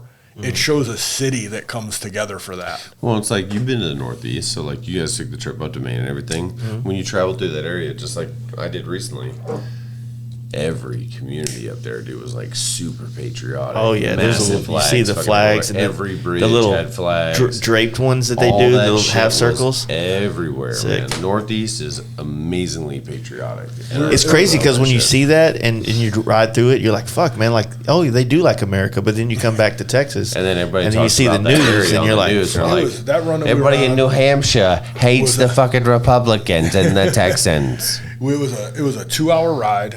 There was a guy on it with bagpipes playing, walking down the street. Kids were coming up with bottles of water. I mean, it was something straight out of a damn movie. But that's what ignited all this. And I haven't stopped since, and I don't think I can. "That's cool, man." So tell everybody once again they can do the donation thing, $55. Let me go there. So what we're yeah, going to do is we're going to create a link on the top of the Instagram for either moos.craft, that's moos.craft, and that'll be in our bio, or TTVets Instagram, either one. The only link you click on will give you an option to buy a Moos Craft combo. I'm going to list how many miles I went from point A to point B, so you guys can estimate how many miles I did on my whole trip. You buy a hat and a shirt, $55, you get something in your hand, and you have an opportunity to win $15,000 worth of parts, a portion of which, not the whole thing. So we have about 18 gifts. The 18 people that are closest to guessing what that is are going to have the opportunity to be put in a bucket, and I'm going to randomly draw live at V-Twin Visionary Tour Saturday night the combination between who wins what award and who guessed the closest. Nice. For everybody else who wants to know where you can find us and everything that's going on, Throttle Therapy on Instagram and Facebook, TTVets.org, and we'll have an event schedule on there. We will be in Myrtle Beach this weekend, so come say hello. Cool. Thanks, guys. I appreciate it. It was fun. No, Hell yeah, man. Appreciate you having us, man. And I mean, everybody, that knows Jace puts in a lot of work on this thing. He literally flew back from vacation today. We had talked about doing this tomorrow. I have another event to do tomorrow, and Jace came straight to this place and laid it down for us. So I appreciate you, man. Thanks so much. I appreciate it. All right. Peace. I hope you guys enjoyed that podcast, and I want to thank the TT Vets organization for all they do for veterans across the country, and I want to thank those guys for coming out and doing this episode with us. If you guys enjoy these podcasts, you can help us out by checking out our Patreon, which is on our website, FASTLifeGarage.com. Becoming a patron helps us with your donation, whether it's $1, $5, $10, whatever you feel comfortable doing monthly. It helps us do more of these episodes and keep the quality tip-top. Also, check out our sponsors, really great ones. Lots of great opportunities in there to get your bike and yourself dialed in with some great things to make the motorcycle experience better. We have offer codes, and those offer codes let people know, these brands know, that our podcast works. And lastly, wherever you listen to this podcast at, give it a rate, a review on the podcast platforms, and it lets the podcast world know that this shit's pretty cool. I hope. Thank you for listening, and we'll be back real soon with some more episodes.